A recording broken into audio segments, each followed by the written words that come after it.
WDAY presents. From a cold and wet Barnesville, Minnesota, it's time for our WDAY Game of the Week. Hi, everybody. Sam Getzinger joined alongside Scott Swanson. Scott, it feels good to be back on the Minnesota side and seeing two powerhouse teams, some smaller schools, but I think we're set for a really good game tonight. Yeah, I agree. I'm excited to be on this side of the ball too, or this side of the field, I guess, this side of the state. But excited to see this game tonight. Two powerhouse teams, 3-0. They've both been at the state tournament numerous times in the last, 5 to 10 years, and they had a whale of a game last year, going to triple overtime. So very excited to see what we got going on tonight. Yeah, we'll talk about that game in just a little bit, but you brought up the amount of times these teams have been to state between the two of them. It's an impressive amount of times, but just making that extra stretch to get to the state championship and win a state championship, that's what's on the minds for both of these teams as they head deeper into the season. 100% for both of these teams. That's the one thing that's kind of eluded both of them. Barnesville, as most people around here know, they've been to state many times over the last 15, 20 years. They've been there the last 5 years in a row. Obviously, you don't really count that 2020 year with COVID, but they're still waiting to get that one more step to win a state title. They've made the championship game a few times. Always seem to get tripped up. Sometimes Coach Strand mentioned, sometimes they've had some injuries. They've also ran into Caledonia a few too many times. We know about those guys. And then Osakis has been to state, obviously, numerous times in the last 10 years as well. But they've only made made it to the semis a couple times. They were looking for that next step to just get to the finals. As we get ready for kickoff for our WDAY Game of the Week on Inforum.com, let's talk about how both of these teams have gotten to this point so far. It's a battle of the unbeatens today. Barnesville, the Trojans, 3-0 so far this year, 2-0 in the Midwest White District. Started out with a great win against West Central Ashby 29-6. That's your former alma mater there. And, if you can hold West Central to 6 points at the beginning of the year, that's pretty impressive. Yeah, West Central knocked Barnesville off last year by 2, and obviously West Central then ended up making it to the state championship game, losing to Chatfield, who beat Barnesville in the semifinals. So I think that was a big statement early on in this section, for Barnesville to hold them to 6 points and get a big win to kind of start the year. So those 6 points they gave up in game one are the only 6 points they've given up all season, because they followed that up in week 2 with a 28-0 win at Crookston. And Crookston, they've had their struggles, but they're building up to be a better team as time goes on. And then last week, 43-0 win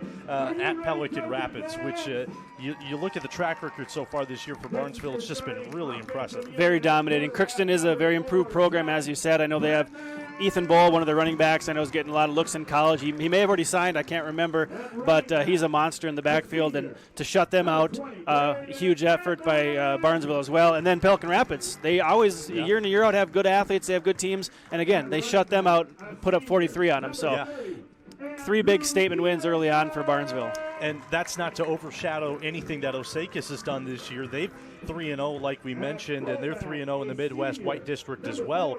Week 1, 35-13 win versus Crookston. Week 2, an impressive 35-6 win versus Hawley. Then last week blew the doors off of Staples Motley 42-0. This is another team on the other side of the field having a fantastic year as well. Yeah, I don't think anybody's surprised by those scores, getting off to a good start for them too. Hawley obviously is a great program, and they've kind of had a few down years recently, so that was a nice win, 35-6. And Staples has struggled the last few years as well, so to shut them out kind of wasn't too surprising. I think we're going to see, a little bit more of kind of what this year's Osakis team is going to be here the next 3 weeks. We got Barnesville obviously tonight.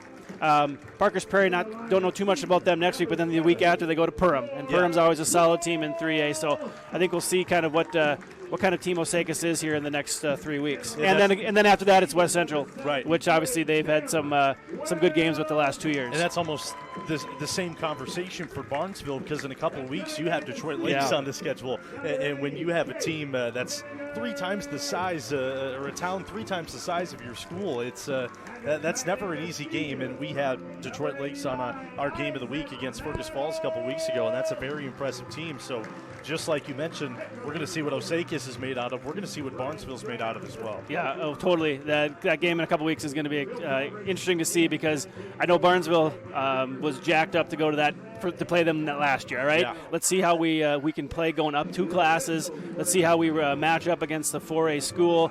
And they ended up beating Detroit Lakes. It was, I think, 14-7 before they had a long lightning delay. Mm-hmm. And 14-7 Detroit Lakes was ahead. Right. And then after they came back from a 45-minute lighting delay, Barnesville ends up winning like 45-14. Yeah, they just impressive. Blew them off the field after that. So Detroit Lakes is going to be looking for some revenge, and that's going to be an interesting game in a couple of weeks. So I'll be excited to see what happens on that one. But obviously, Barnesville's got a couple more to worry about before we get to that one. Right, let's not overshadow that game, but just to tease it a little bit more, that's Detroit Lakes' homecoming game as well. But the only game that matters here right now is this one, Barnesville and Osakis. You see the boys for Barnesville there in their purple uniforms. Fun offense they run. We'll talk all about it as they get out onto the field. Osakis will kick off to start the game. Again, it's our Minnesota WDAY game of the week over on WDAY Extra. It's Fargo North and Fargo South. That's also marked for a really fun game over on the Extra channel. Getting ready to roll. Duncan Tronicky will kick off for Osakis.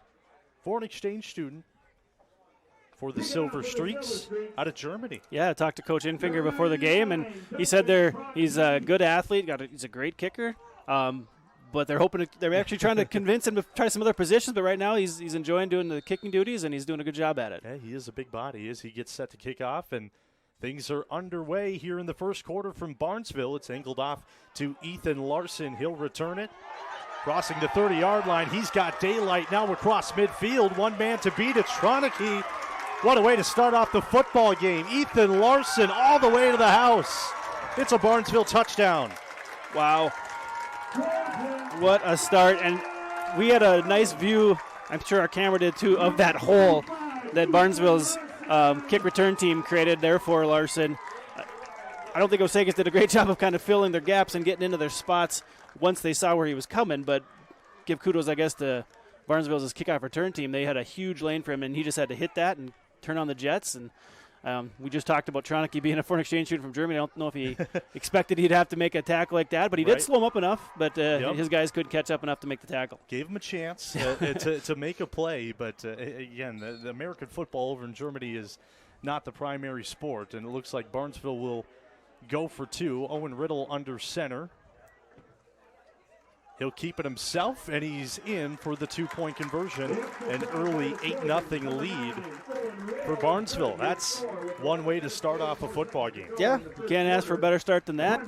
Barely take any time off the clock and not even have to run a play until the two-point conversion. That's a good way to start. And curious to see what we see for the quarterback position here going forward for Barnesville. Owen Riddle was in there to get that two-point conversion. Yep. We saw him take a lot of snaps during warm-ups, but we do know that the Bredman, Zach Bredman, has been one of their main quarterbacks the first 3 games of the year here, and he's got a number of carries and does a good job there in their power T formation, being a little shorter, hiding the ball, and being able to run the ball too. But Riddle was in there on the two-point conversion. We'll kind of something to keep an eye on here as the game goes on. Well, I said we were going to talk about that offense when they got onto the field. We're going to have to delay that a little bit more. And again, as you mentioned, Owen Riddle, a senior, big body, 6'4", and really whoever you put in, as long as they can run well in this power T offense, that's your quarterback.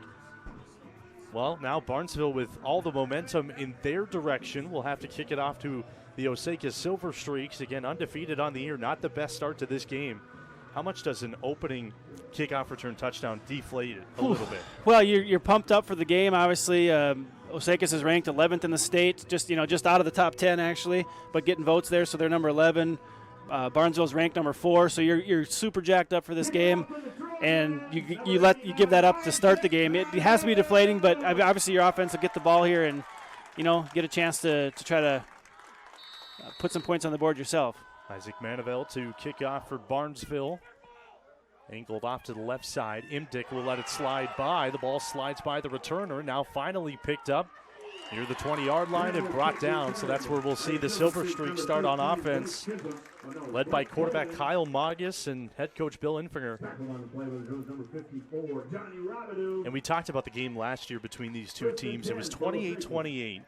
Going into the first overtime, and eventually ended up 52-50 in favor of Osakis off of a botched snap, a fumble on the two-point conversion last year. Yeah, I was reading the paper recap of the game, and each team scored and did their two-point conversions in both overtimes. Osakis scored, got their 2 in the third overtime. Barnesville scored and then fumbled on the two-point conversion. Magus under center. They'll keep it on the ground for the first play of the game. Grab about 3 yards. Tyson Hagedon with his first rush of the game. We'll hear his name a lot, as well as the fullback, Drew Imdick. Those are the two main ball carriers here for the Silver Streaks this season. Trailing by 8 points here in the opening quarter. Spread them out. Now back to the shotgun for formation, first time tonight. Magus looking to throw. It's the screen, dumps it off for the big Imdick. And he'll get the first down and dive forward towards the 35-yard line.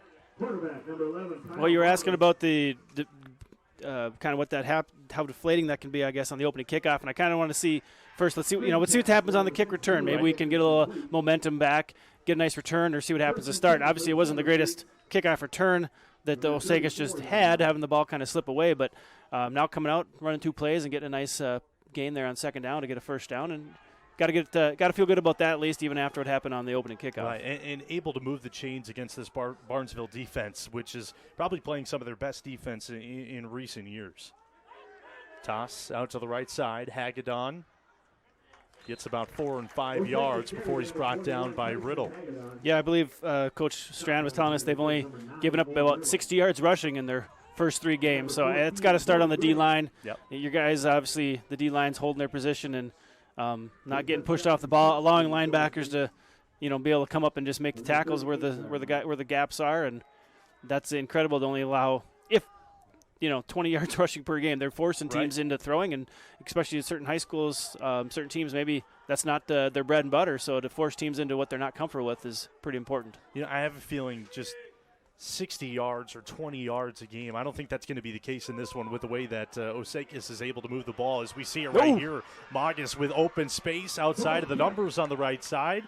He's brought down to the 40-yard line in Barnesville territory. I thought he was going to break that one. One guy. He was close. Couldn't tell. Peyton Amundsen, I think he might have grabbed his jersey and slowed him up enough to. Hanging on for dear life. Yep. Slowed him up enough to pull him down and saved a touchdown. Well, so far this game is playing out as advertised. Fun and exciting and probably pretty high scoring by the end of the night.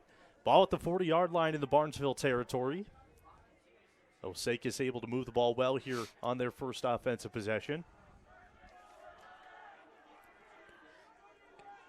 2 receivers coming out to the near side. Magus will take the snap. Now pitch. It's botched. Ball's on the ground, and it looks like it's Trojan football. There's a turnover for the Silver Streaks, and just when you thought momentum was starting to shift back to neutrality, now and all back to the Trojan side. And we were just talking about Peyton Amundsen holding on for dear life, saving the touchdown on Magus' last run, and he goes and picks up the fumble there. Huge momentum swing. Osakis was looking to answer, try to take some momentum back after getting that opening kickoff run back on him, and that's now deflating. I think they were getting some positives going with that first drive, and to have that happen right now, that's rough. Now it's 1st and 10 from the Trojan 49. Here's the power T offense. Inside handoff and pushed back is Andrew Peterson on his first carry of the game. Doesn't go down. Looks like no gain on the first run, but if you're tuning into your first Barnesville game ever, you're watching a very fun, almost a throwback to old-time football with the power T offense. It's all about deception, and you're not going to see a lot of passing. No, and it's kind of a variation of the wing T, and the wing T has some more space in there and allows for some more pulling and some traps, whereas the power T, you can see they're in tight. A lot of deception. They're going for quick handoffs, quick fakes to another handoff, and you just got to keep an eye on the ball, and the defense has to do their job. 2nd and 10, Bredman to keep. No, it's actually out on the left side of the field. That one kept in the hands of John Roller, and he's going to walk into the end zone. Well, there it is. There's the deception on the second run of the game, and John Roller picking up his 5th rushing touchdown of the season, his 6th touchdown overall, and you couldn't ask for a better start for Barnesville. Well, we're just talking about the deception and the faking, and that, even on first down, I was like, who's got it? Okay, it looks like 30 has it, and then on that one, I did see it looked like, but you never sure because everybody's running with their arms like they might have it. They're supposed to run their fakes out. Coach Strand did. They said for about a good 10 yards, downfield or off to the side, wherever you're going, run that fake out and finish the play and pull another defender away, and that's what happened there. And Roller just had to outrun the one defender. 51-yard touchdown run for Roller.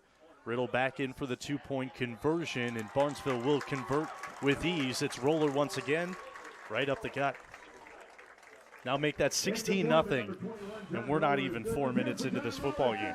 Yeah, I was thinking with both teams, or at least especially Barnesville's penchant for running the ball, maybe it would run the clock, and this could be a quicker game, and maybe I jinxed it, because if we're getting scoring like this back and forth, it can end up being a long night. In the first quarter, Barnesville 16. And again, just when we're talking about that power T, and you talked about everybody running with their head down, look like they're carrying the ball. If every runner doesn't commit to the ball fakes, this offense doesn't work. And you could see just in 2 plays on offense how committed these guys are to carrying things out the entire play. Yeah, Coach Strand was telling us about that they hope that everybody can hold their fake for 10 yards if it's going downfield, or as you see the guys that are coming in motion, or a guy who's kind of getting a handoff, kind of pulling off to the right or the left, they're running that fake and going for a good 5 to 10 yards off to the side. They're trying to pull an extra defender away, because if I'm not going out for a block, that's one less guy. If you're 11 on 11, that's one less guy or one more guy, I guess, for the defense to be able to go in there and make the tackle. So if I can continue my fake and pull just slightly, even just a slight, twitch to pull a guy away a little bit, maybe allows a crease for a running back to get past him. Annabelle to kick off once again for Barnesville, leading by 2 scores here in the first quarter. A short kick fielded at the 25, brought down at the 30. Now the Silver Streaks will come back out on offense. That was Wyatt Sell with his first touch of the game. So we saw the Silver Streaks offense move the ball well, and then just an errant toss on a pitch to the outside to Hagedon caused the fumble. And it's interesting. I saw during warm-ups they had a play very similar, where Ma just kind of pitched it back to Imdick, and it kind of slipped past. And it didn't look like it was even warm-ups or that play that it was because of the rain. It just maybe a little, if the quarterback gets pushed a little bit off where they're trying to go to keep their space before the pitch, that can cause that gap where you're not sure where the pitch man is, and then you fumble. Magas to throw, looking right. We'll find Hagedon dropping down to a knee, picks up about 3 yards. In talking with Coach Infinger earlier today, the turnover margin is a big reason why they're winning a lot of these games this season. They're +2 every game so far this year. And Barnesville's a team that's just not really going to turn the ball over offensively at all. And if you can limit it on your offensive side of the ball, that's going to be huge. Yeah, the ball control offense, obviously, that Barnesville has does limit the turnover chances that you're going to get. So if you can limit it yourself, like you said, obviously keep yourself in the game. 2nd and 7, Magas to throw again. Has some pressure moving out right. Escapes from one, has to fire it downfield and out of play. Member of the chain gang made a fantastic catch. I saw that. He was ready to run. Magas was just throwing that one away. Yeah, obviously we had lots of Trojans chasing after him. Looking at the stats, Barnesville's D-line, they're not huge, but they have obviously some speed because they've been getting after the quarterback. They have, between the 4 D-linemen starters, they have 10 tackle for losses, about 5 sacks total, and they get after the quarterback. That first one back there was Jordan Kroll on that last play. He's there on the middle of the defensive line. Man in motion, it's Hagedon. Magas to throw again. There's Kroll one more time, and he'll get the sack this time. Jordan Kroll, how about that? Back-to-back plays just wreaking havoc in the backfield.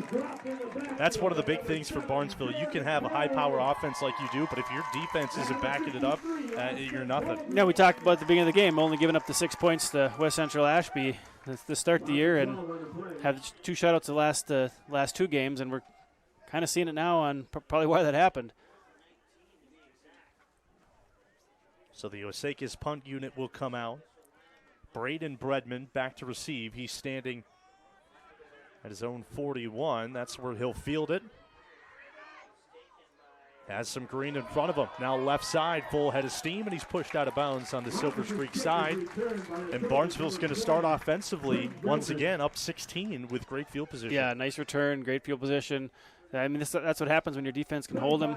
Not only hold them on third down, but push them back on third down, getting that big sack. And a nice return to set them up in good field position here. And if they can add to that lead, that could put a real interesting spin on the way what we thought this game might look like here tonight. If they can go up here with a third score already before the first quarter's over. Under 7 here in the first quarter. Power T offense back out there, led by Zach Bredman. He's got 94 yards through the air this year, 124 on the ground.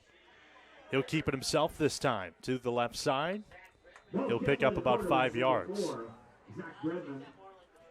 Now there we see the difference between Bredman and Riddle here on that play, because Bredman's listed at about 5'10", Riddle's 6'4", and Bredman's kind of spun to the left a little bit, looking like he could hand off to one of his 3 running backs he's got back there. Yeah. And then it was kind of pivoted back to the left and tried to find a little hole on the left side. And when they come under center, he kind of stays low and compact like that. A little harder for the defensive lineman to see him, and kind of snuck around and got a nice little 4 yards.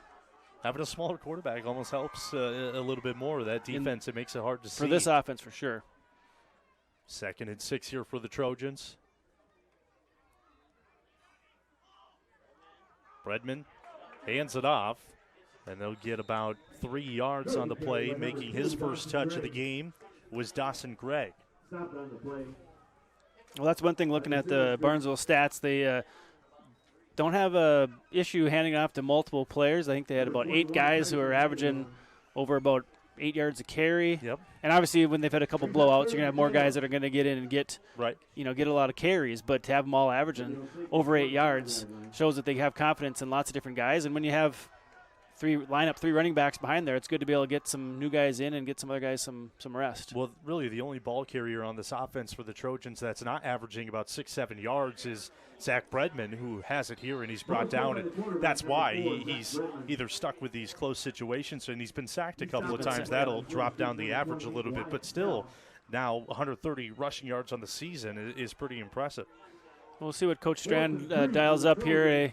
First time they've kind of faced a little adversity, having a 4th and short. Obviously, where they're at in the field, they're not gonna punt or try to field goal, but still kind of a big play here for Osakis to slow them up here and stop any momentum that Barnesville's trying to keep on their side. They make the switch at quarterback. Bredman out, Riddle in on 4th and 3 from the 24. Riddle up the middle, and look at him power his way down to the 15-yard line. Well, there's positives to both quarterbacks. Yeah, obviously he's got a little more power to him, I think. And that's maybe why they brought him in, kind of like for Bison fans, maybe you see when Cole Payton comes in and pushes the pile a little bit and has a little more weight and muscle behind him. But Osakis was right there, too. They slowed him up a little bit at the line. This is too bad they weren't able to corral him or get more guys to come up and make a good fit on him and bring him down, because Barnesville just keeps it rolling. Bredman back in on a new set of downs. 1st and 10 from the 14. It's a whole mess up the middle, and Osakis able to see it the whole way. Roller on the carry, no gain on the play. If anything, actually there was a decent gain, about 4 yards. One thing to kind of I want to keep an eye on as the game goes on is if you notice any players on Osakis getting a little tired at all. I know it's obviously early in the game still, but Osakis has 10 of their 11 guys start on both offense and defense, whereas Barnesville, with 45 juniors and seniors out for football, they obviously can provide a lot more depth, and they only have 3 guys that start both offense and defense. So kind of interesting to see it for AA football. That is unheard of usually. Yeah, what a luxury to have here for the Trojans. Bredman almost got him to jump. Handoff on the inside. Look like Dawson Gregg one more time, and he's brought down close to the line to gain. Now inside of the 10 here for the Barnesville Trojans. Started off the game with an opening kickoff return touchdown. John Roller with a 51-yard touchdown run on their second play from offense, and now moving the ball here very well. They've been tested a little bit here on this possession, but still deep in the red zone, 3rd and 5. Yeah, this is the first time we've actually been able to really see the different formations and plays they run out of the power T, because they only had 2 plays off their first drive before they scored, and now they put together a nice drive here. Bredman under center. looking to throw now. Back corner of the end zone. It's caught in for the touchdown is Braden Bredman, brother to brother, to put the Trojans up by 3 scores. You wonder if that was the first read, or maybe when they call the play in the huddle, does he look over at his younger brother and be like, "Hey, buddy, let's go brother to brother here. Let's throw this one in the end zone and find a touchdown." So Zach is the junior quarterback, and throw to his brother there, Braden Bredman, a senior. That's got to be fun for the family and the crowds, huh? Totally. Now Barnesville will go for 2 once again, up 22-0 here in the first quarter. Riddle off for Roller, and he is brought down, so that one won't convert, but no harm done for Barnesville. They're still leading by 3 scores. Yeah. That play right there shows if you're not paying attention, even as a fan, that you can completely lose out words, because I just looked down for a second looking at my roster sheet, and I look up and I assumed it was Riddle and Andrew Peterson and going off to the left side, because that's where it looked like the ball was going. I think there was about 3 Osakis guys chasing after him, too. I tell you what, let's get our apologies out of the way now so we don't have to do it later. It's a hard offense to figure out who has the ball, and we're seeing the Osakis defense figure that out here in the first quarter.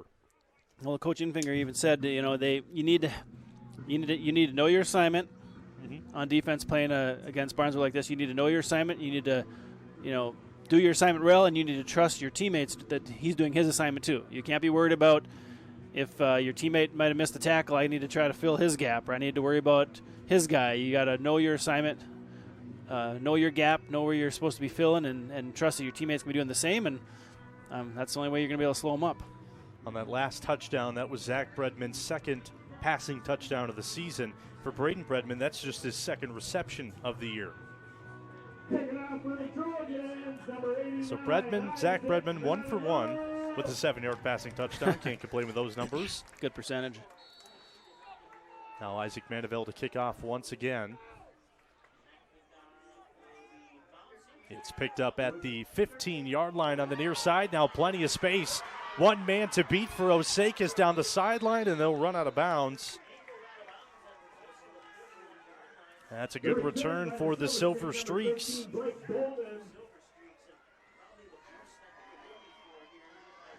Blake Bolden, the junior, able to bring Osakis into Trojan territory. Ball will be spotted at the 44-yard line. Yeah, really nice return for Bolden, and good job by Barnesville's kicker. And actually, that was, I think, Riddle was chasing him down too, to kind of get him on the angle there and force him out of bounds. Now 1st and 10 from the 44, 2:20. Magus to throw out to the right side. He finds his twin brother, Magus. That's Grant Magus with his first reception. And that should move the chains, if not be 2nd and 1. And the luxury here for the Osakis coaching staff, having these twin brothers in both Kyle Magus and Grant Magus, twin brothers, 6'2", big body guys, and I'd imagine the connection, like we just saw, is pretty good. With the Bredmans, yep, same thing. You kind of know what your brother's thinking, know what he's where he's going. He probably played catch a lot in the backyard. Now under center, Hagedon, right side. He's brought down, but he'll pick up the first down and plenty more. I think Coach Infinger was saying, too, that Grant Magus was hurt most of last year, and so he had to be on the sideline watching his twin brother started at quarterback, as a sophomore, and had a successful season for Osakis. So I'm sure he's excited to be out there and being able to contribute. And like you said, another big body to have, and only a junior. That's the one thing interesting to see with Osakis. They returned a lot of skill guys this year from last year's team, but they're still only juniors. A lot of them started last year as sophomores, so a lot of experience they'll have even going into next year.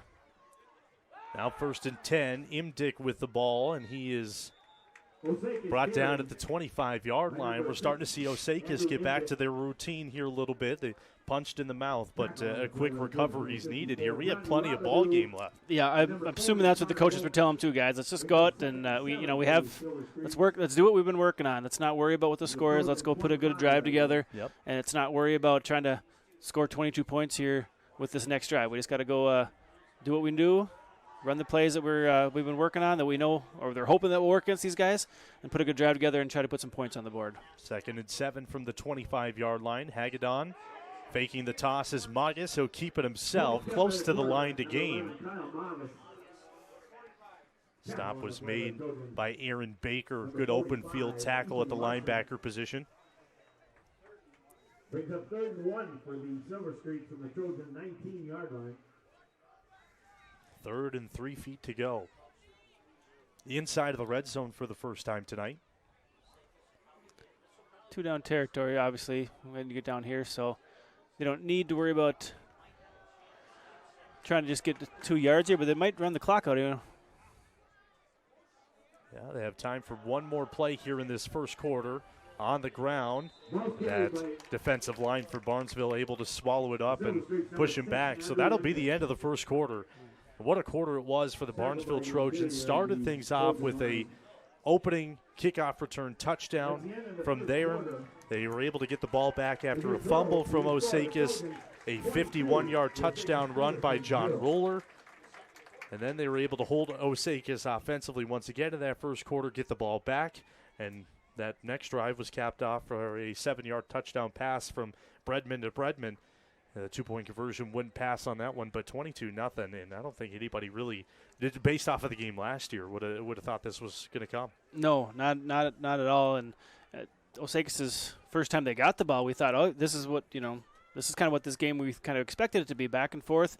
Both teams obviously very strong, and they were heading down to score before they fumbled, and that kind of put them behind the 8 ball again, and Barnes went down and scored. And so see here on this drive now to start the second quarter, maybe the second quarter can be theirs. That's what I'd be talking to the guys right now. Hey, they got the first quarter. Let's the second quarter be ours, and go ahead and see what we can do. Maybe get a couple on the board, maybe even 3, and tie things up. Rain's starting to come down a little bit more here in Barnesville. Rained quite a bit before the game started. It calmed down pretty much throughout the majority of that first quarter, and now this all-natural turf here might feel some of the pain as we go deeper into this game.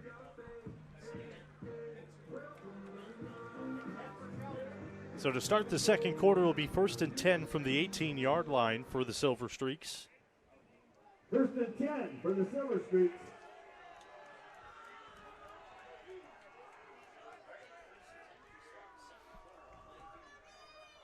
Yeah, it's really coming down. Hagedon on the ground, and he'll go nowhere. That Barnesville defense saw it the whole way, and that's one of the impressive things with the Trojans defensively. They've allowed Osakis to move the ball close to the red zone, this time getting into the red zone, but they've been able to swallow him up ever since. Yeah, like I said, their D-line has been, we talked about earlier, they're not the biggest D-line, but they're definitely strong, as Coach Strand keeps telling us about how impressive some of these guys are in the weight room, and they're definitely able to hold their own and slow Osakis' push up enough to allow their linebackers to come in there and make those tackles. And like you said, they slowed them up the last time. We'll see here now with this rain coming down, 2nd and long. That was a good play on Barnesville's point for first down to really push them back and make them lose a few yards. Shotgun for Magus. He'll hold it himself, and he's able to go nowhere as well. That'll make it 3rd and long now for the Silver Streaks. How important is it to get in the end zone right here? I think it's very important. Yeah, I mean, I hate to put that much pressure on them, but right. I mean, when you come down here at 1st and goal, well, not 1st and goal, but first down on the 20, and now get pushed back 2 plays in a row.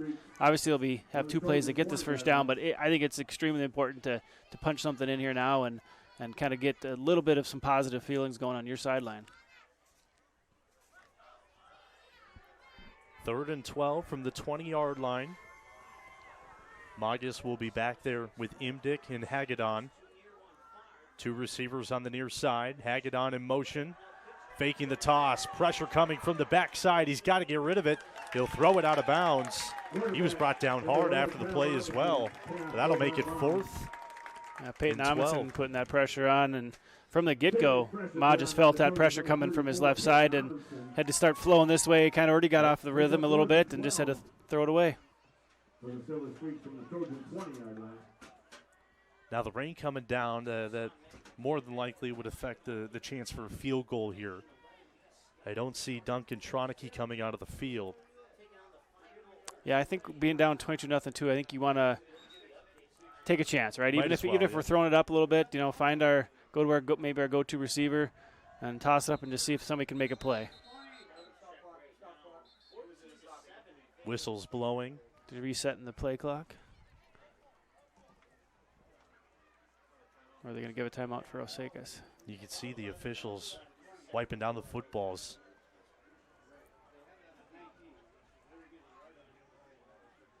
Cameras don't do it justice. The rain that's coming down here in Barnesville in this second quarter.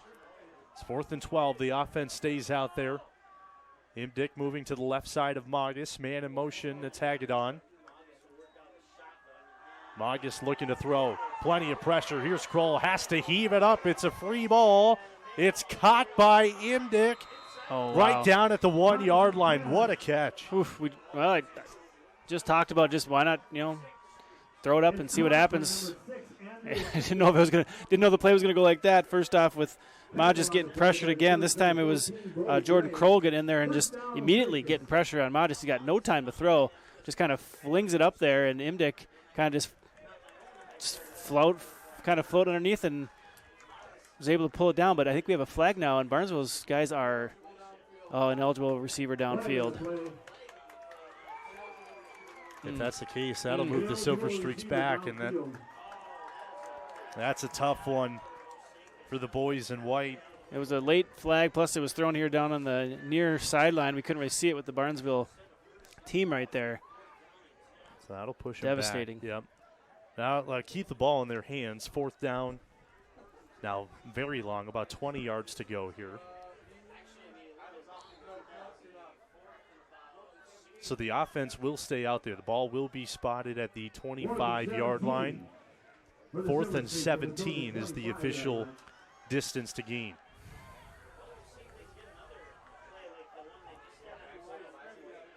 Magus and Hagedon in the backfield.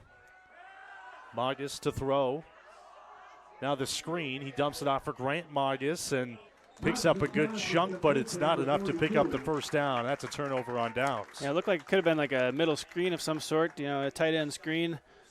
Hoping to maybe catch him off guard, find a little gap, maybe be able to let Grant kind of find an opening and run for the first down. But good job by Barnesville's defense sitting back. Obviously, when it's 4th and 17, you can sit back a little bit and kind of keep things in front of you and just make sure you make the tackle.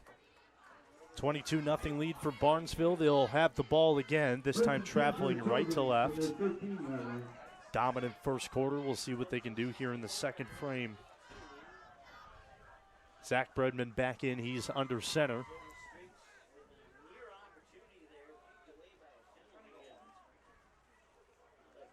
Roller with the handoff. Gets close to the 20-yard line before he's brought down. Open field tackle by Blake Bolden. What do you do differently defensively to try to go against this power team? Different than anything you've seen all season? Yeah, I mean, obviously they know the lack of passing game that Barnesville has. Not that they don't trust their passing game. They just don't need to, and they haven't gotten to it too much. So, obviously, you bring up your linebackers, you bring up your safeties, you get them a little closer to the line, so hopefully they can flow in, find the gaps, and maybe be able to see the ball carrier a little bit. And like I said, everybody's got to do their assignments. We talked about that earlier. That's the tough part. Now Bredman out to the right side. Plenty of space, breaking a couple of tackles. He's got daylight across the 50-yard line. It's a foot race down the sideline, and he's pushed out of bounds. Kyle Magus, quarterback on quarterback. Whoever had the quicker legs was going to make the play, and Kyle Magus was able to pick up a lot of ground and push Bredman out of bounds. Looks like it's coming back. There is a yellow flag way on the far end there, and their players are already heading back. Yeah, that flag was down right at you can see it there, right where the first down should be. Well, that one hurts, but again, up by 22, it's not the end of the world. Holding on Barnesville. I was just wanted to comment on Kyle Magus, give him credit for chasing him down. He's trying to show off his speed and kind of was probably relieving a little frustration, drilling him out of bounds a little bit. And I guess it was all for naught. Well, it's impressive to make up that much ground on a speedy quarterback like Bredman for Kyle Magus, who's played almost every snap so far. Yeah, like we talked about that. The guys that go both ways, the quarterbacks don't sit out for Osakis either. So, yeah, impressive for him to have that speed and that energy still to chase him down. That'll move it down. Still 2nd and 9. 8:41 left here until the halftime break. Ball on the Trojan 14-yard line. Riddle comes in now. He'll be under center. He'll keep it himself, up the gut. Able to get about 2 yards before he's brought down.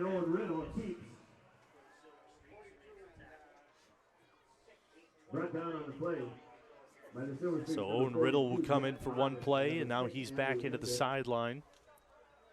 Braden Bredman comes back out with Andrew Peterson as well.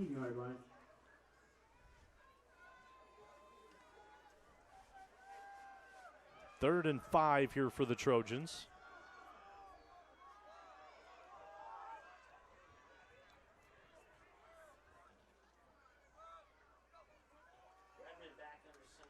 Zach Bredman looking to throw. Will air it out towards Braden Bredman, but the pass was just a little high. Like the play calling in the rain, probably not expecting the pass here deep on your own end of the field. I was actually thinking that might have been a pass play. 3rd and 5, maybe, like you said, catch them off guard. They haven't ran a lot of plays, so not a lot of passing, so not a lot that Osakis has seen yet. He was open for a second, but I think Zach was getting a little pressure enough that he didn't want to throw it right away, and then when he did have a little opening to actually throw it, Braden was covered a little bit, so he kind of threw a little high just to make sure Braden was going to be the only one that would able to get it, and just a little too high for his brother to bring it in. So the punt unit comes back out for Barnesville. Manaville will punt this one away.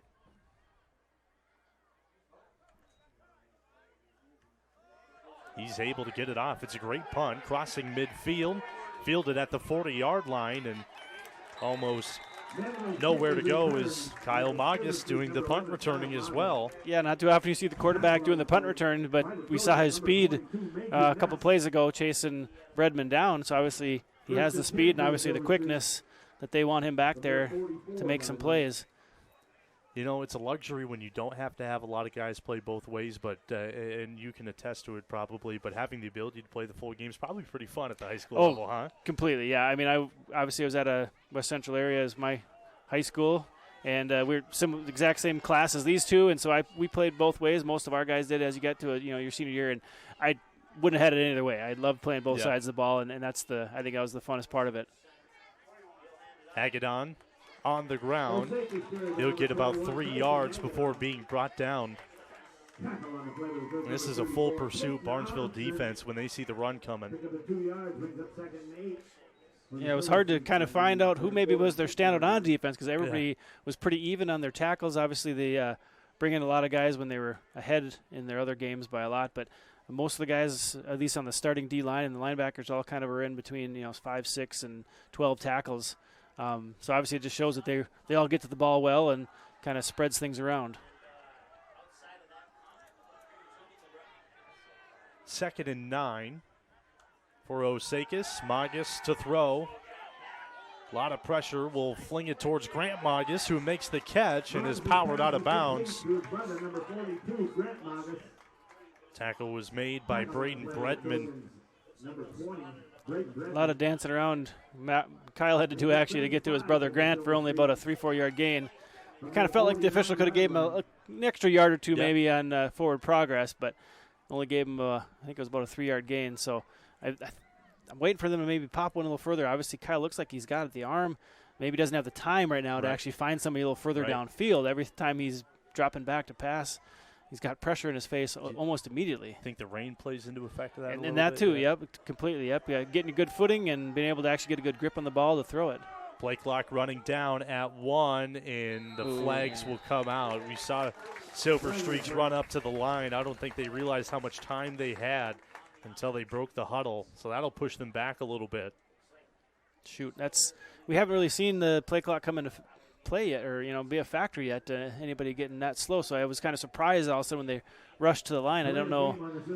They must have been pretty slow getting the play in. Obviously from the sideline, as you can see, Osakis runs a running back or receiver in each play to bring in the play for Kyle. Yep. And obviously it was kind of slow getting that one in. Obviously be able to get in the line. So that'll move them back to 3rd and 10 from their own 44. One receiver right side, man in motion. Magus looking to throw. Here's the deep shot downfield, and it is caught by Grant Magus, and they'll pick up the first down. Complete to number 42, Grant Magas.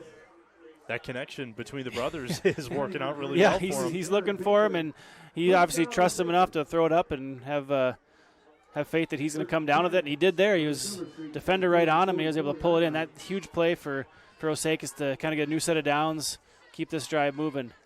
Kyle and Grant Magas pick up the first down for the Silver Streaks. Now they're on the Trojan 44-yard line. It's 1st and 10. 5.5 left until we get to the halftime break. Here's Hagedon. Able to pick up about 2 yards. Braden Redmond helping it on the tackle once again for the Trojans. Nice play by Brody Gray coming up at his corner spot to kind of hold on the contain a little bit, or to force Hagedon back in. I thought maybe Hagedon would be able to get to the corner, possibly able to make a good, decent gain out of it, but Brody Gray came up and forced him inside and allowed the defense to catch up and hold him only 2 yards. And a good sign here on this drive for Osakis. It's one of their longer ones the game so far, keeping the ball out of the Barnesville side. And they're moving up the field a little bit, too. Now Magas on the keeper will power his way through a couple of bodies laying on the ground. He's able to pick up about another 2 yards. It's brought down by Amundsen. Brings up 3rd and 6 for the Silver Streaks. So 3rd and medium here for the Silver Streaks once again.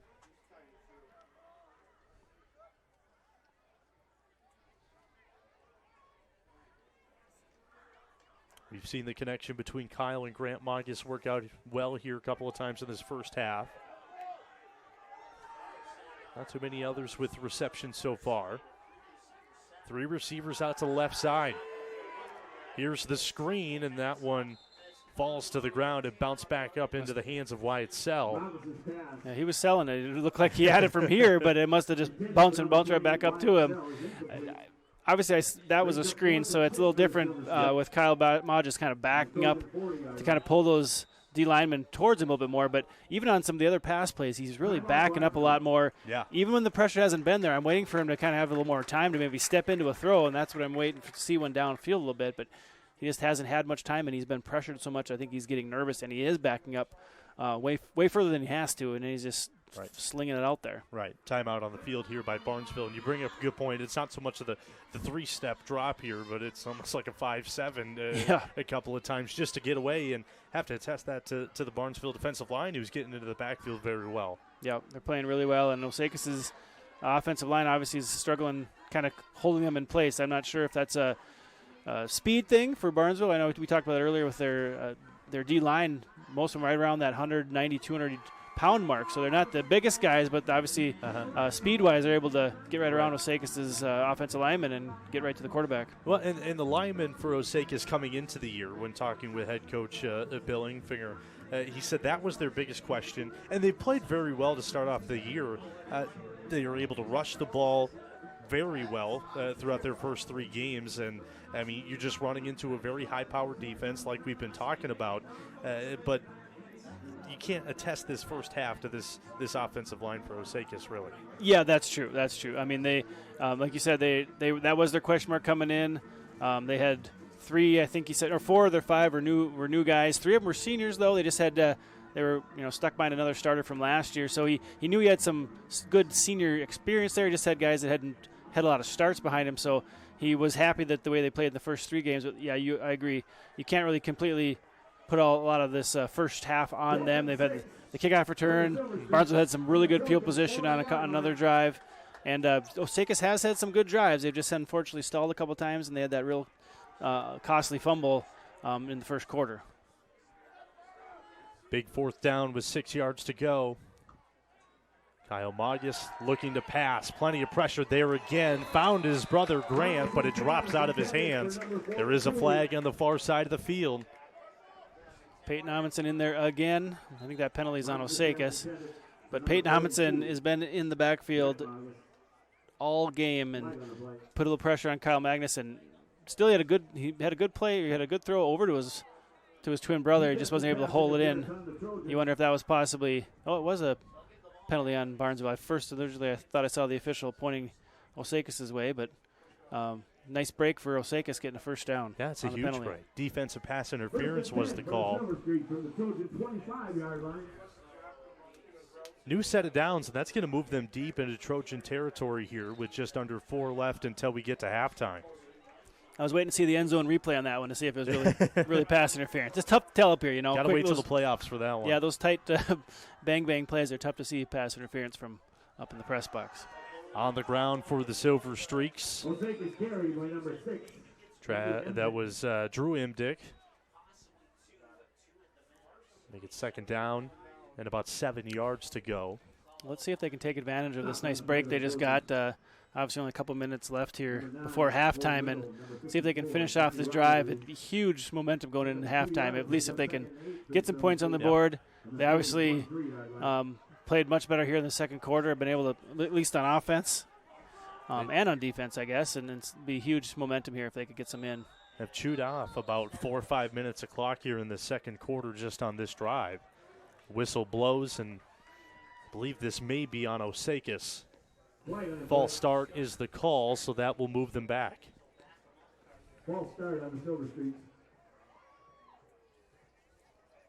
One of our 2 games of the week on WDAY and Inform.com. The other one, Fargo North and Fargo South. That's on WDAY Extra. We do appreciate you joining us here. Sam Getzinger, Scott Swanson. It's been Barnesville so far. That was all 22 scored in the first quarter. Osakis has had the ball the majority of the second quarter.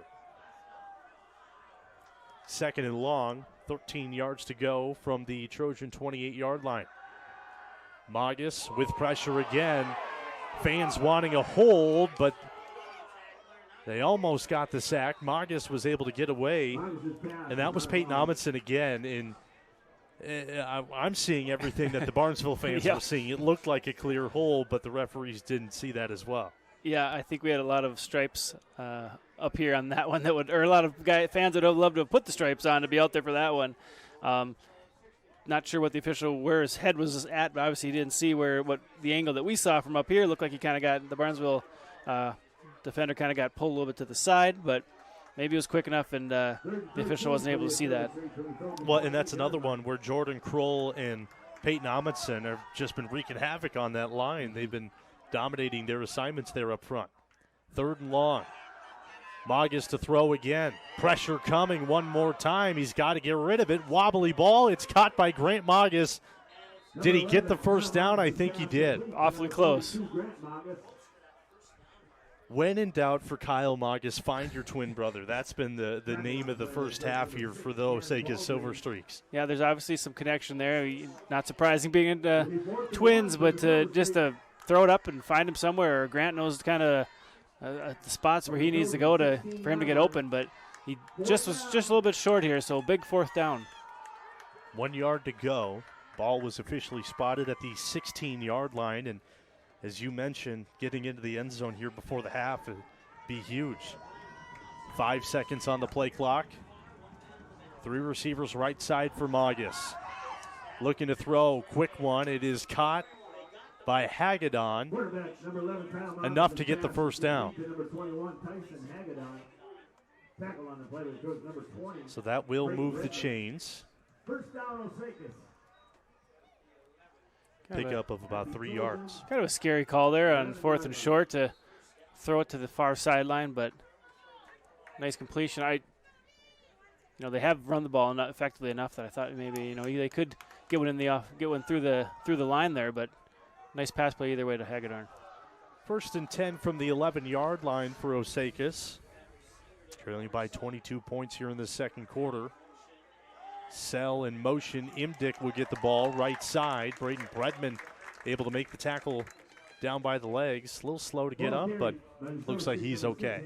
Yeah, nice tackle getting low by Braden Bredman. Obviously, Drew Imdick is a big body there, and he has Bredman by about 50 pounds, so you got to go low and take out his legs. So good job coming up and sticking your nose in there and making that tackle. That's powerful fullback, and one of the few teams you'll see that really utilize that fullback in the run game.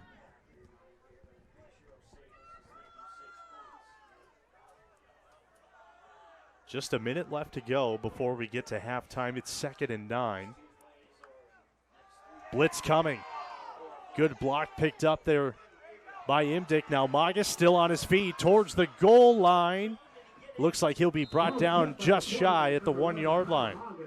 Well, we got to see Magis's athleticism, obviously being the punt returner. He kind of showed off his quickness and his vision and his speed there, getting through, avoiding the blitz, stepping up, kind of finding the gap, getting right down to the line. So that'll be right at the 1-yard line, under a minute left until we get to the halftime break. And Osakis has had the ball for about what feels like 8 minutes here in this second quarter. Yeah. We'll see if they can cap it off with a touchdown. Magas under center. He'll hand it off. And the No signal coming. signal on the It's far a side, touchdown yep. for Osakis. That was Tyson Hagedon picking up the touchdown, and the Silver Streaks are on the board. Well, you just were, before that play, talking about it feels like they've had it for 8 minutes. You mentioned a few minutes ago how important this was, not only for them to put together this nice drive and score, but also just keeping Barnesville off the field. And this is going to be some nice momentum for Osakis getting in. Obviously, they want to put this one in, considering Barnesville's converted two of their 3 2-point conversions. So it could come down to 2-point conversions if Osakis can continue to put some points up. So this would continue the momentum is what I'm trying to say, I guess, for the second half. It'd be nice for them to put this one in too. Hagedon and Imdick in the backfield. Magas under center. Toss out to Hagedon. Cutting back upfield, and the 2-point conversion is good. Make it 22-8. And, that's all around a great drive for Osakis. Shave a lot of time off, get some points. Might have been a little bit better drive if it was less of a spread in points, but, you can't complain with it still early in the game. Yeah, and just some confidence and some positivity here for them to take into the second half. 34 seconds left. Obviously, they still need to make stops on a couple plays here, but that's huge. They would probably like to have scored a little quicker and not have so many issues there with a few of the sacks and the penalties, but still big for them to go down there and get those points on the board. I'm sure the coaches are going to talk to them here at halftime. Boys, we've let up a kickoff return. We fumbled down when we're, in our side of the field when they're going in to score.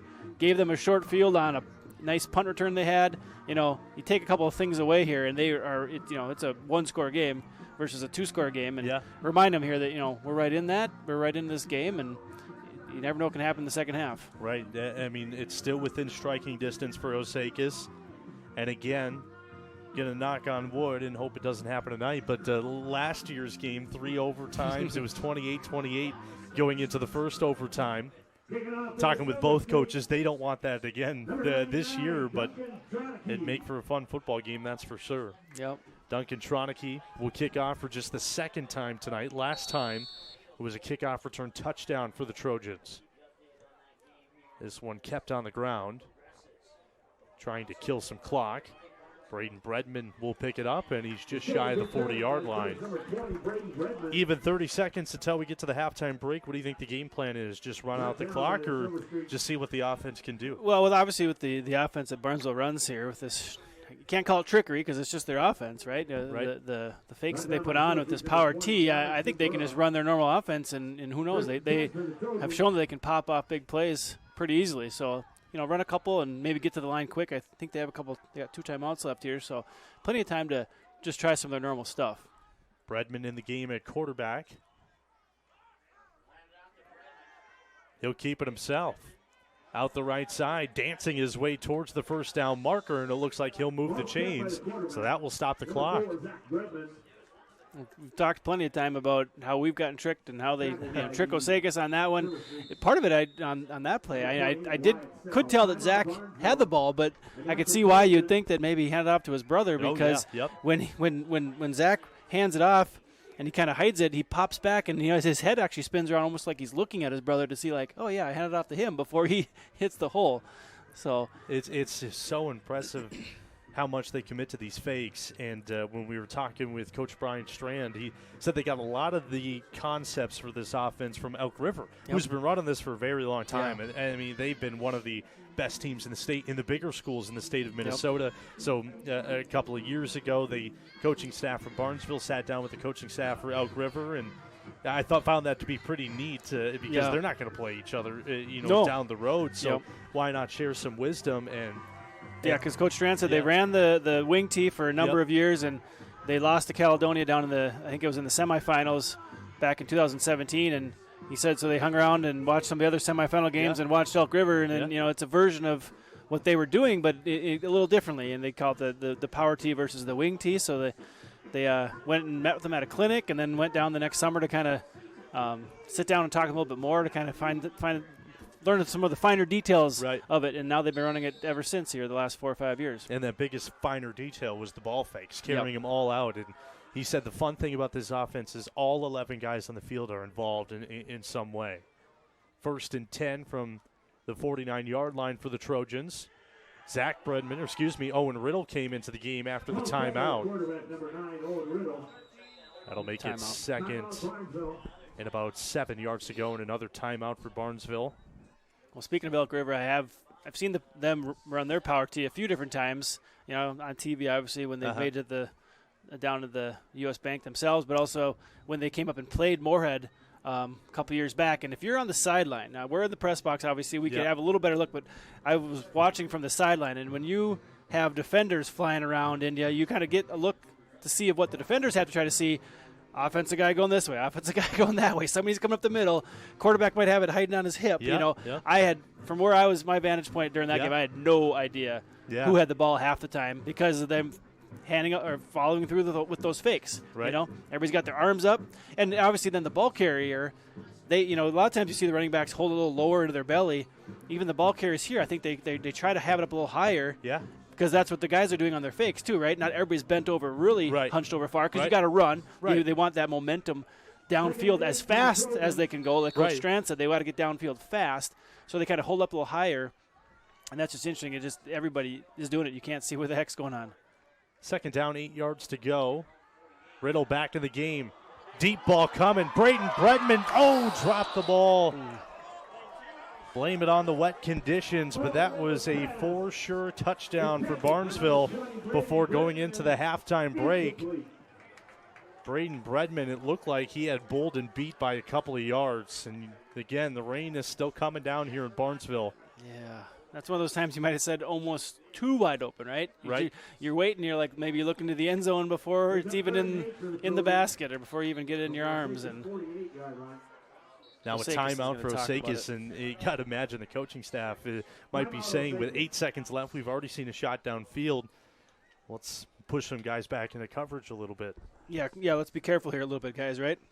We haven't seen much for pass plays, and they come in and catch us off guard and kind of sneak one past our secondary. And like I was just saying, it kind of you feel bad for them, and eyes might have been, kind of peeking towards the end zone before you even had it in your hands, or maybe it was the wet conditions too. You're used to catching a dry ball, and that's the first time. Maybe he had one coming in at that angle. He caught the touchdown pass, obviously from his brother down here. But it depends on which situation your hands are, what position your hands are in when you're catching the pass. And unfortunately, he wasn't able to pull it in. But like you said, Osakis, they still had 3 timeouts left, so why not take one now? Give the guys a rest. Talk a little bit about it, make sure they're ready here. Obviously, 8 seconds.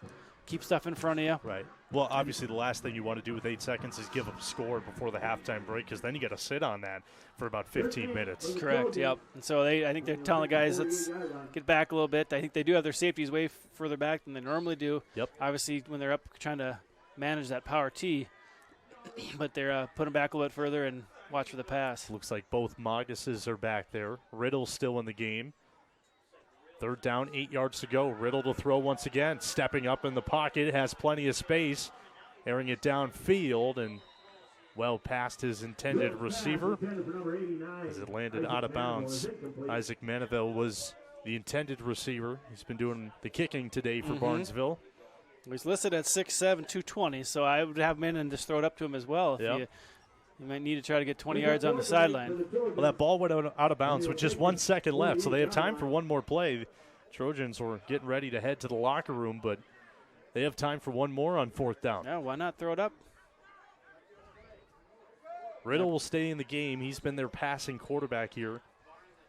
And you talked about it earlier. We saw him in warm-ups passing the ball a little bit more. This play clock starting to roll down here for the Trojans. Looking to throw again. Good blocking. Shot downfield, looking for Bredman. It's picked off by Magus. That'll be the end of the first half. Good for the stat sheet, doesn't do too much. Exactly what I was thinking. I didn't want to, it's not that Kyle was trying to do that, but it just kind of it's one of those pad the stats types plays. But you got to get some of those over the course of a season. You see a guy that has maybe 10, 12 interceptions, at the end of the year. Usually one or two of them are going to be that, right? Yep. End of the half, end of the game, just kind of toss one up. So going into the halftime break on our WDAY Game of the Week on Inform.com, it was all Barnesville in the first quarter, putting up 22 points. Second quarter, you could say it was all Osakis, putting up 8 points. Sam Getzinger, Scott Swanson will step aside for about 12 minutes, and then we'll come back for the second half on Inform.com.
Back on Inform.com for our WDAY Game of the Week, at least one of them.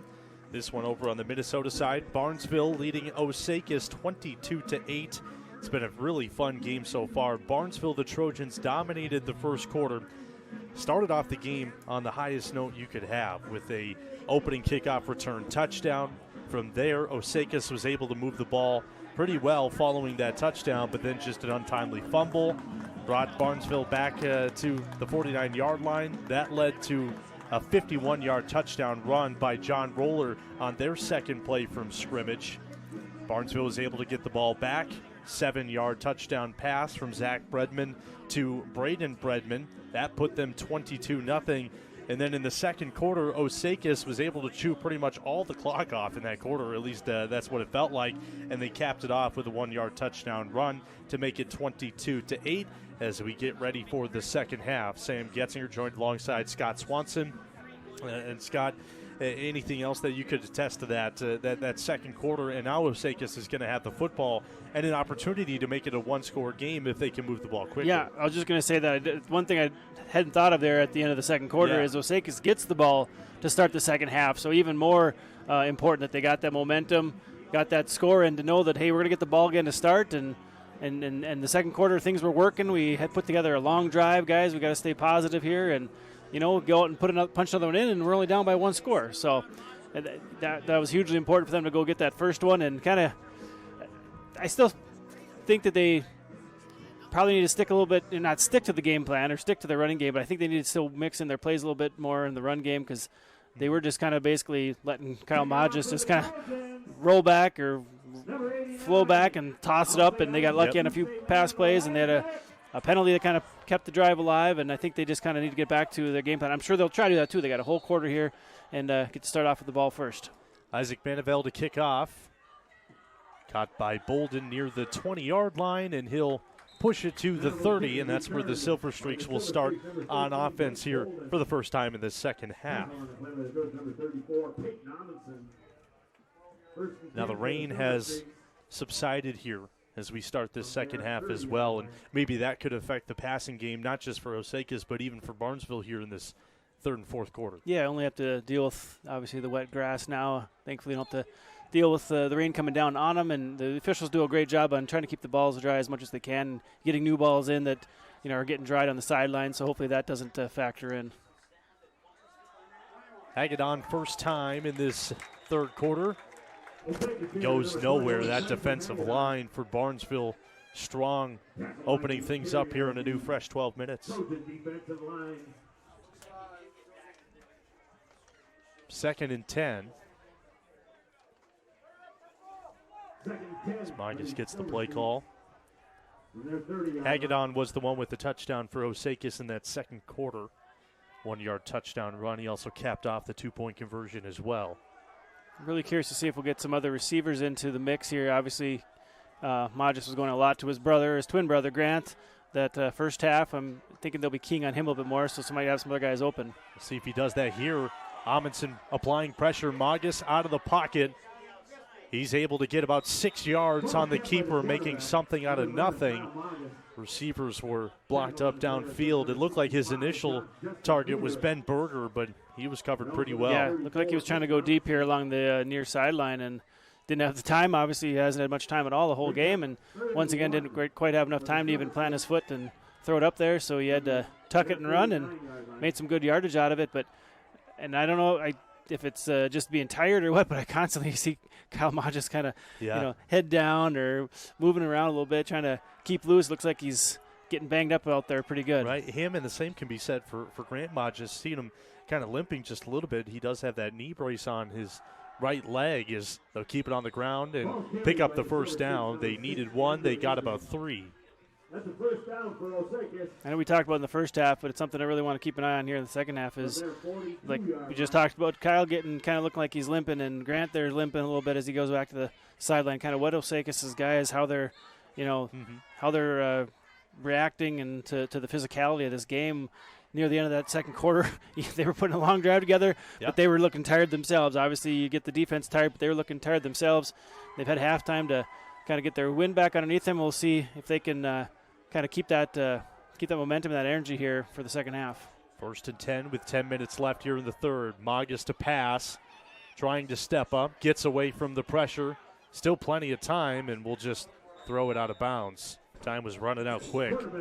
I had to call that a coverage sack on that one. Barnesville didn't get the pressure that they usually have gotten on Magas here throughout this game, but looking downfield, nobody was open. Barnesville had everybody covered pretty well. A couple guys even, one of the receivers even was double teamed.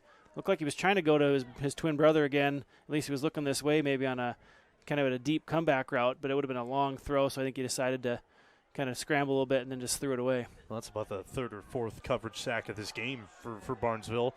Again, a team that's only given up 6 points all season in their first 3 games, and that was in the first game of the year against West Central Ashby. Agadon on the near side, looking to come outside of the numbers, and he's powered out of bounds. Braden Bredman laying the hammer down. That'll make it 3rd and long. A lot of work just to pick up 1 yard. I was just thinking that too. That was a lot of grass he had to cover there just to pick up a couple of yards, and good play call, but even a better job of the Barnesville defense kind of flowing over there to him and force him out of bounds with minimal gain.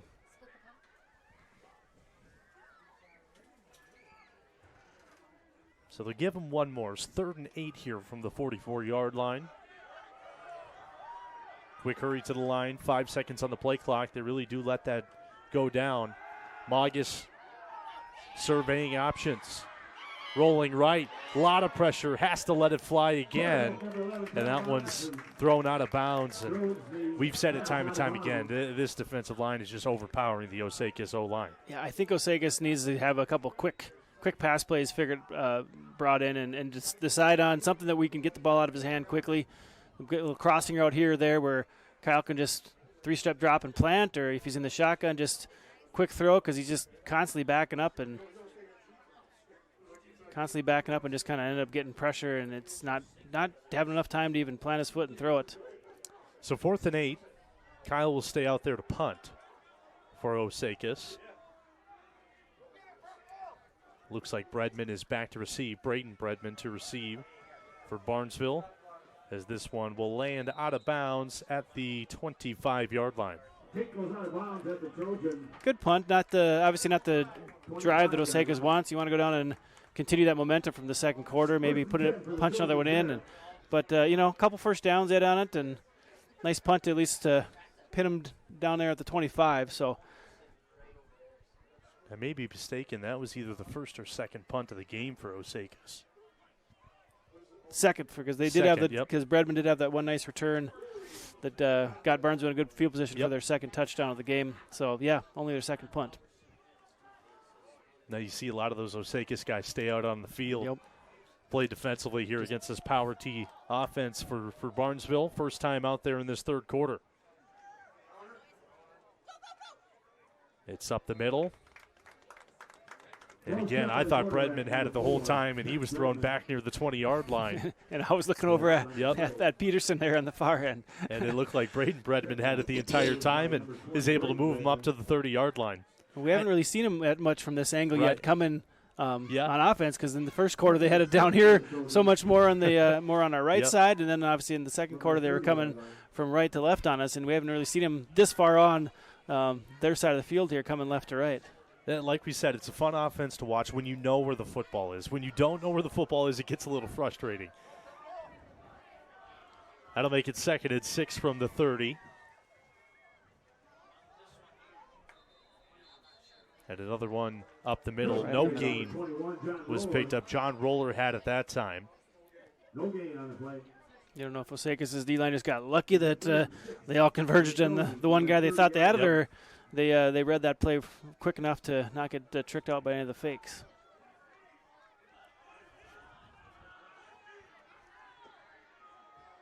Third and 6. And Barnesville scored all 22 points back in the first quarter. Didn't really have the ball offensively in the second, so maybe this third quarter is just to get back into a rhythm a little bit these first couple of plays. In motion, Peterson. Bredman looking to throw. And Braden Bredman just dropped it. He was wide open. Bolden on the coverage. That'll make it 4th down. That's second drop of the game here for Braden Bredman. Yeah, another tough drop pass. But Bolden was right there. He was ready to make a nice tackle, and it would have been close to the first down marker. Who knows where forward momentum would have given him, but either way, wasn't able to bring it in and force Barnesville to punt. And this is a chance to get some field position back. Osakis had a couple nice first downs on their drive before they got the punt and hold them to a 3 and out. And you never know, get a nice return here, and you can kind of get that momentum back thanks to some special teams. Meniville on to punt for Barnesville. Under 8 left here in this third quarter. Kyle Magus to receive for Osakis. He'll pick it up on a hop. Ball's on the ground, but he's able to jump back on it just in time before the coverage team got there for the Trojans. Right idea, though. You got to. I mean, when it hits like that and starts rolling over, you're gonna want to try to save a few yards and grab it, especially when the coverage team wasn't down there quick enough. But then, of course, when it slips past him, then first thing I thought of is he just got smashed to the ground again, after having to jump on it. He's got 2 Trojans who just come and pound on top of him, just to try to recover the ball. And there's just more contact and more physicality getting punishment, I guess, more for Kyle Magus. So they'll start from their own 34-yard line. 1st and 10.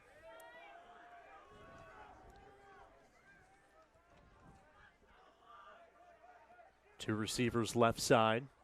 Hagedon and Imdick in the backfield. Imdick on the keep. Gets about 2 yards on the play. Peyton Amundsen helping out defensively, making the tackle. Number 54, Johnny Rabidou. Number 34, Peyton Amundsen. Johnny Rabidou in there a little bit from his linebacker spot, too. Haven't called his name too much on defense. The D-line's been making a lot of the plays, and obviously the secondary's making some good plays on passing. But Johnny Rabidou is a guy that Coach Strand definitely pointed out to us, has been starting on the offensive line since an 8th grader, and one of their forces on defense as well. One of their mainstays, he says, in the middle that they can rely on.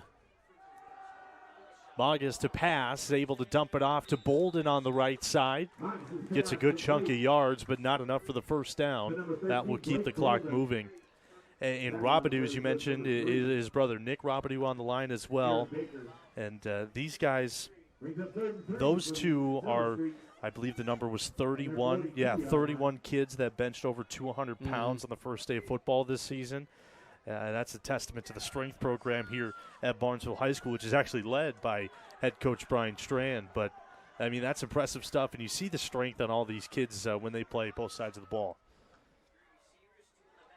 Hagedon right side, close to the first down marker. Looks like he may be just shy. I think he's just short, but that's definitely going to give Coach Infinger need him to think about this one a little bit. They're going to measure it, but this might be one that you want to go for and just keep momentum going. But back to your point about the strength program, when Coach was mentioned to us that Johnny Rabidou he thinks is the strongest player he's had here in his program, it kind of made me pause for a second because Hunter Zenzen, who graduated 3 years ago, linebacker down at Iowa State.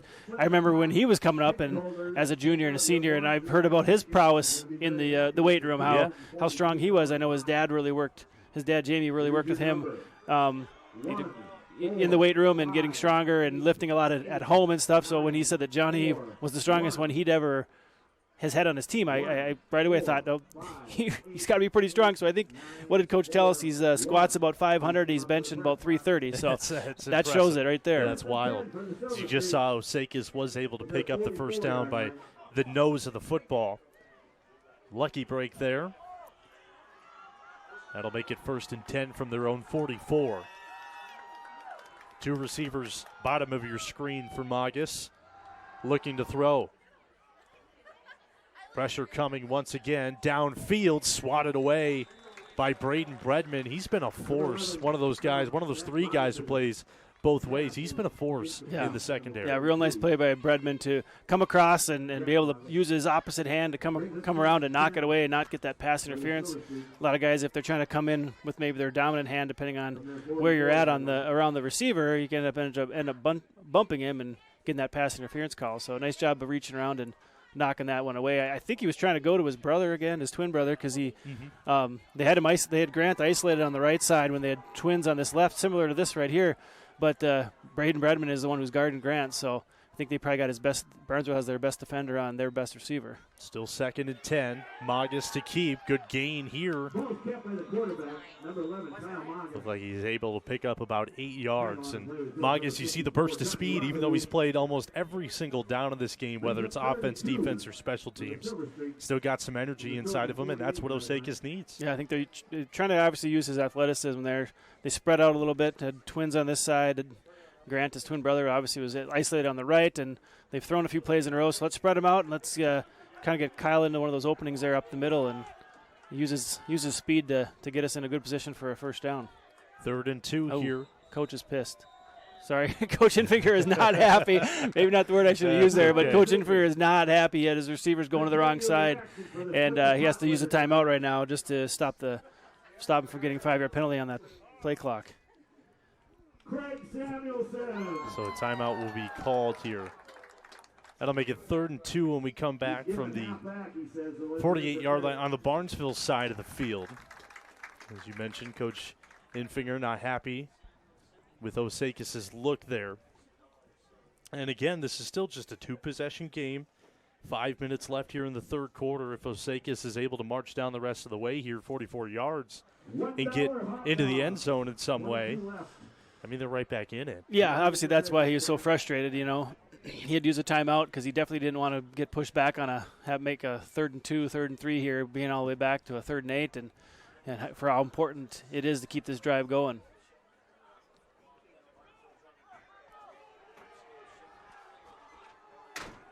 Back out of the timeout, 3rd and 2 here for the Silver Streaks.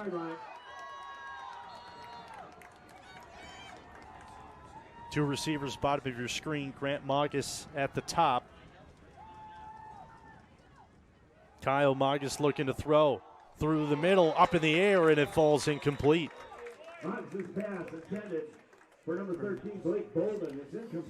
They ran that play a couple times. At least it seemed like a similar play the last 2 or 3 times where they got Grant isolated on the top and Bolden's coming across kind of a deep in route. And Kyle hadn't looked for him yet, or Magas hasn't been able to hit him yet, and he tried for him there, but a little high, but also he had some contact coming from Barnesville defender right as he was trying to catch it. Owen Riddle, who had some good coverage there.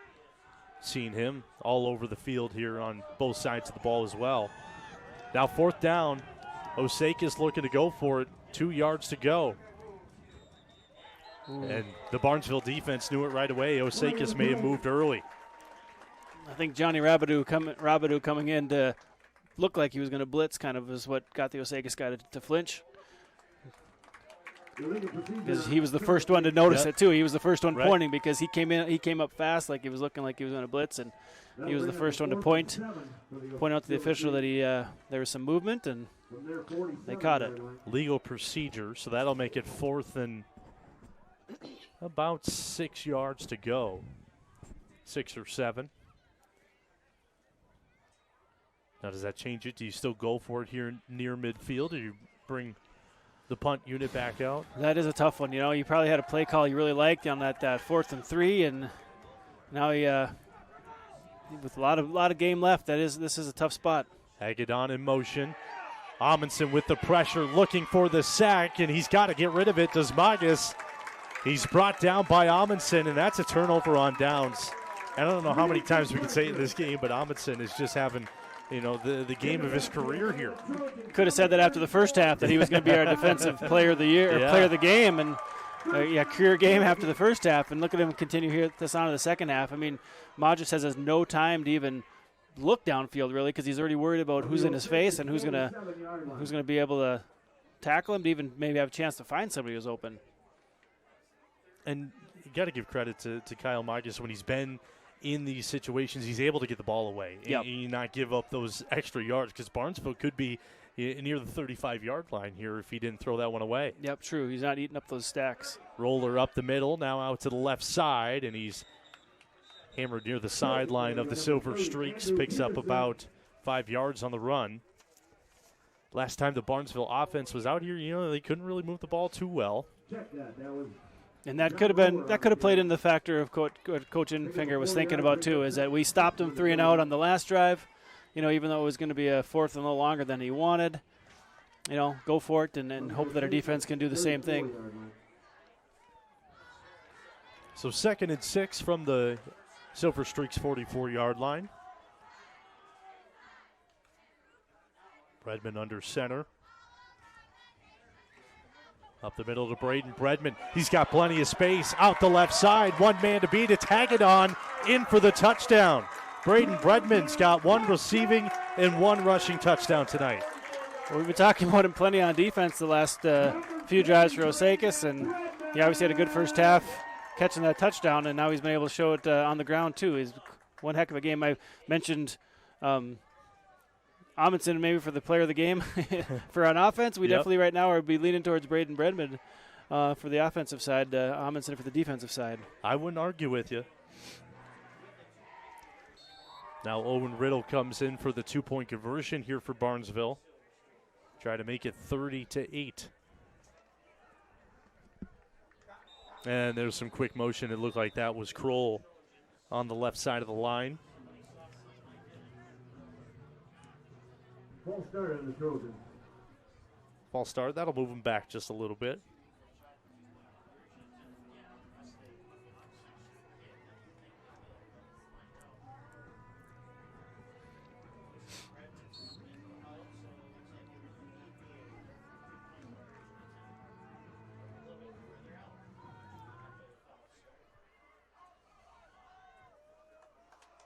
So a longer 2-point conversion.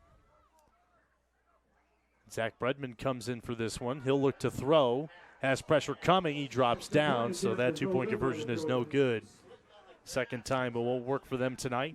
But still a comfortable lead here now, up by 20 points. That's where as a receiver you get frustrated, get a pass call finally and get a chance to maybe catch a 2-point conversion. I see both their tight ends there were open in the end zone, or at least they could have a nice chance to catch one because they got some size advantage over their Osakis defenders, but Bredman just slipped a little bit and trying to make a move on the defender who was in his face and slipped on the wet grass. So yeah, wet turf still here. The rain has stopped here once we started the third quarter, but I mean all throughout that first half it was coming down pretty well. Yeah, thankfully you can see a few spots in the on the middle of the field there where it kind of got tore up a little bit. So thankfully it didn't continue, and we would have had a big mud bath here for this one.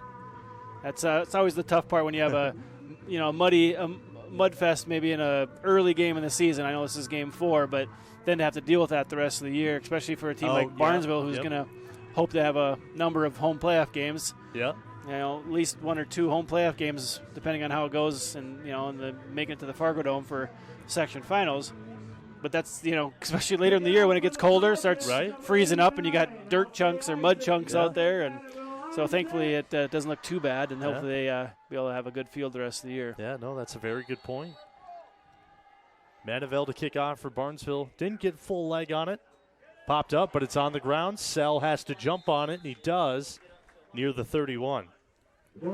That always comes into my mind because my junior year, we first round of playoffs, we did play at our home field against a team in the southern Minnesota called Tracy Milroy Ballatin, and it was raining the entire day, raining all night, and the field got tore up so bad that for the section semifinal game, we actually had to go to another nearby high school to play it, Brandon Evansville. Yeah, we weren't able to host it, and of course the team we were playing were like, hey, we'll host it. Well, no, you don't give them the whole field advantage. So Brandon Evansville is about 15, 20 minutes away from West Central area, so we went and played actually at their field before we played at the Fargo Dome for the section finals. So you won, huh? Yes. That's the good news. That's the key. Magas deep ball downfield, and receivers weren't on the same page. Looked like his intended receiver was Wyatt Sell, but he stopped about 11 yards from the line of scrimmage. Yeah, even though we hosted at a different school, then we won that and were able to play the section finals up here at the Fargo Dome and faced Morris area and defeated them and went to the state tournament that was our first time as West Central area that we had made the state tournament. We had made it previously in some, before we had co-opted. First time we had made it, and now they've made it a few more years here recently, which has been fun to see. Yeah, really. I mean, you put West Central and Osakis and Barnesville in the same conversation. It makes for a really fun district, is what it is. Been a very competitive section the last few years. Oh, yeah.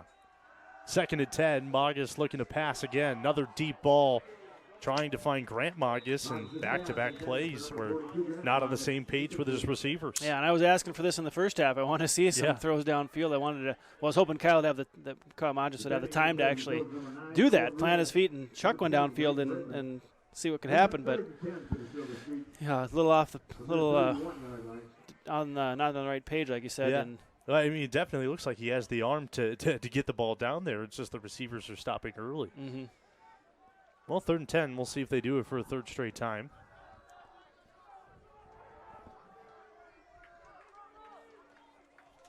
Play clock getting down there again. 5 seconds left. Have to hurry. Mog is trying to direct traffic. And timeout again. Yeah, it's just going to have to call timeout. Got to imagine Coach Infinger is not happy about that, wasting 2 timeouts here in the 3rd. And the guys coming out of the huddle were trying to have one of the other players switch to their side. The receiver is on the wrong side. Well, when the play clock's at 4, you're not going to have time to get to the other side and actually get set before you have to snap it. So had to use another timeout. And as you can see there, he is frustrated. He's talking a little bit about our spots. Remember, something they work in every week. That's what gets coaches frustrated, right? Yep. We work on this all week, guys, right? Here's the play. Know the formation before you get out of the huddle. Waste time when you end up going to the wrong spot and having to switch and cross the line and everything. Coach Infinger has been there for 13 years, was an assistant for 4 years prior to that, originally from the Alexandria area. Been around the Osakis game for a very long time. Put together some really good teams, and this is one of them, 3-0 to start the year. Yeah, they made the state tournament for the first time, I think, back in the about the same time we did, 96, 97, and 98. They made it. Again, a nice little run they had in 2001, 2002, and 2005, and then now this last couple years they got back there in 2018. Magus on 3rd and 10. Has time. A dart out to Hagedon, and they'll get the first down. Huge play. Huge play for Osakis. And those 10-yard passes for Magus seem to be his bread and butter. He's able to get the ball out quick to the receivers. Yeah, and then you mentioned his arm earlier, obviously, so those 10-yard ones, he's just zipping it in there. Doesn't allow the defenders much chance to actually be able to plant their feet on the sweat ground and actually be able to come up and make a play.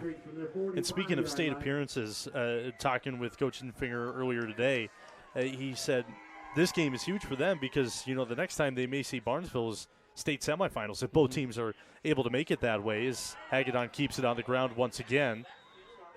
Gets a solid gain there. Yeah, it's funny because, a lot of times coaches don't want to – they say let's not look too far ahead, but at least he knows that just because coaches see that. I mean, the section matchups, how they're going to how the sections will match up into the state tournament is obviously preset. Yeah. So he knows we're section 8 or section 6. I think these guys are right, and yes, and then he knows I think is Osaka section 5.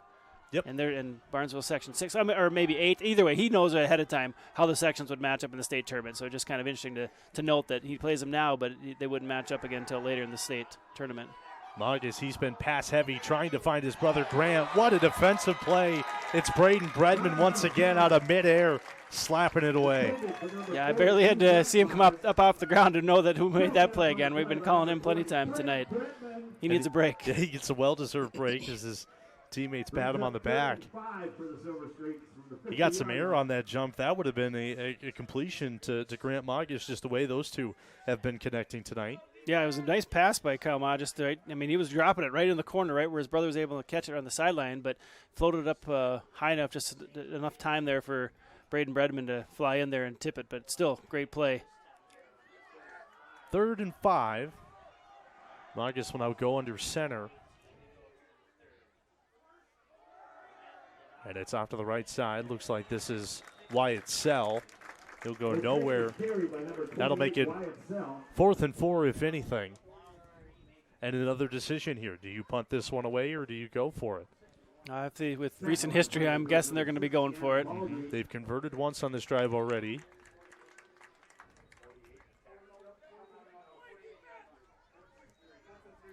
Fourth and 3 for the Silver Streaks.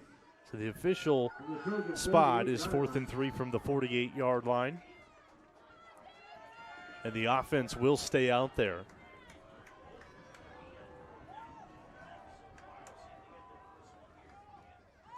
Low snap. Magus able to pick it up, and the pass is a little bit too far for the outstretched YSL. Another turnover on downs for Barnesville, and they'll start with solid field position. Yeah, Peyton Amundsen was getting in there, putting pressure on him again, and obviously it was a quick pass. He was going for a quick out route there to Sell just to try to get the first down, but he still had a little pressure on him where he had to get rid of it a little quicker than he probably wanted to, and Sell wasn't able to get his arms on that just outside his reach. And it's drives like those that are starting to hurt Osakis now. They were helping them in the first half, but now chewing off a lot of clock and not getting any points out of it. And when you get to this point in the second half, that's not going to help. Yeah, good point.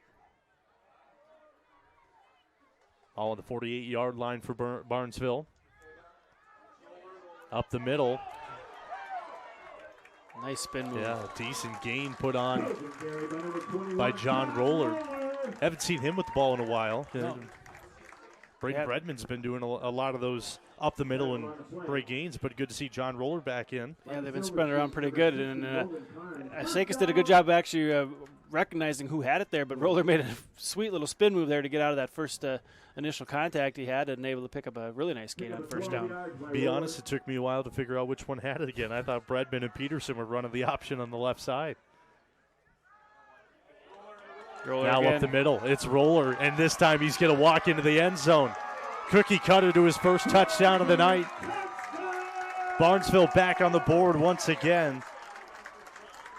That first guy through, Roller, the first guy whoever comes through, they get through so fast. If you hesitate 1 second and you're not sure if it's him or Bredman keeps, or if he gives it to one of his other running backs, you're in trouble because he's already passed you.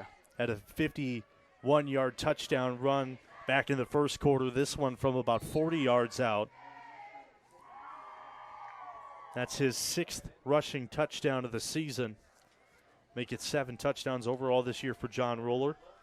2-point conversion coming. Riddle back in. Quick toss. Popped up into the air. And needless to say, that 2-point conversion is no good. The hard toss by Bredman. A Barnesville lineman has it in the end zone. Oh, really? They gave it to him. Oh, okay. The officials were talking, I think, for a second. Like he looked like he was looking at the other official like, did somebody down it? They did, because there was a big scrum of so Osakis and Barnesville guys there. Well, and 54 had it in the end zone. Johnny Rabidou. Yep. And I thought an Osakis player was laying on it, and Rabidou just sneakily able to pick it up and walk in the end zone. Even their 2-point conversions are tricky. Probably just slipped out a little bit. Yeah. And nobody realized they were fighting over it. Nobody realized who did or didn't have it. And Johnny Rabidou was able just to pick it up and walk in the end zone. It was such a delay on. The officials weren't sure what happened themselves, I think, so they're like, well, did you see that he was down? Was anybody down? Was the ball down? Did anybody touch it while they were down?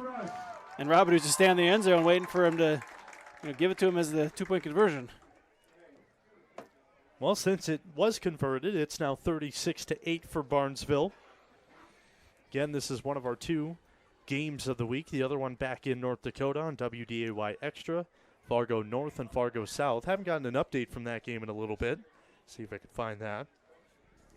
Also do encourage you to stick around during our 10 o'clock newscast tonight. It's First Down Friday. We'll give you updates to plenty of games, not just around the state of North Dakota, but also in Minnesota. Moorhead Alexandria playing tonight. Little rematch from the section game last year when Alexandria upset Moorhead. That was a fun game. A little bit of a rivalry there.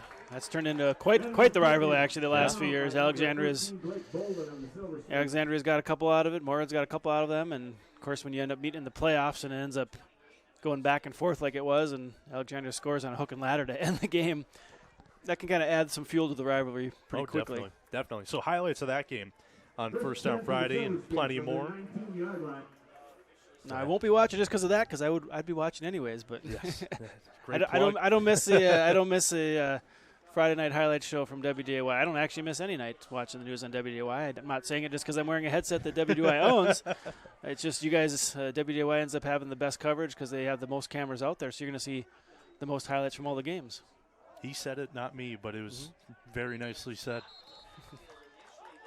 First down, ball was on the ground, and it looked like for a second Connor Lokes had it, but they'll say the runner was down initially. So originally a pickup of 1 yard. That's where it will stay. 2nd and 9 here for Osakis coming up.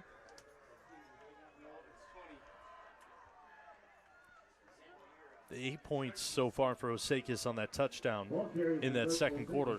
Most given up all season. Very surprising to say.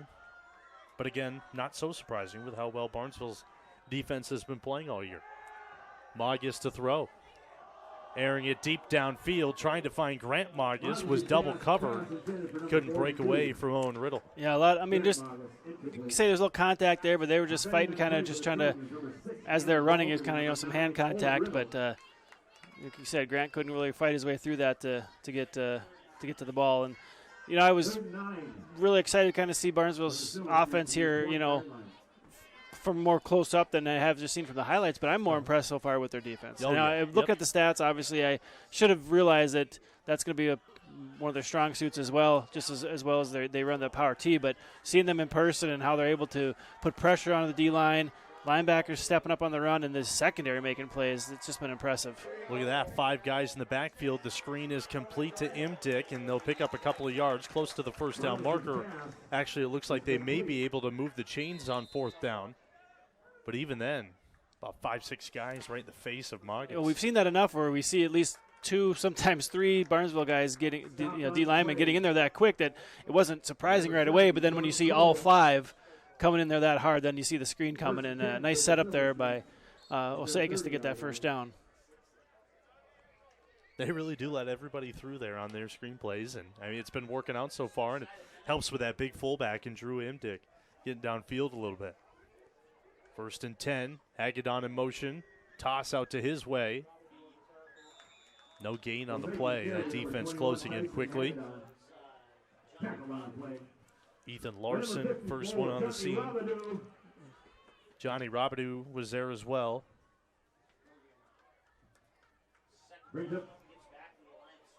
And again, like we said earlier, it's offense can do everything in the world, but if the defense isn't there to back it up like it has in years past, it's really no point. Something they're definitely going to be able to lean on there as the season goes on if you get in those tight games, knowing that your defense can stop people if you don't have to put up, 30 points a game. Out to the right side again. Gets about 1 yard that time. That's the end of the third quarter. A couple more touchdowns on the board for Barnesville, none for Osakis. This game's starting to get a little bit out of reach here.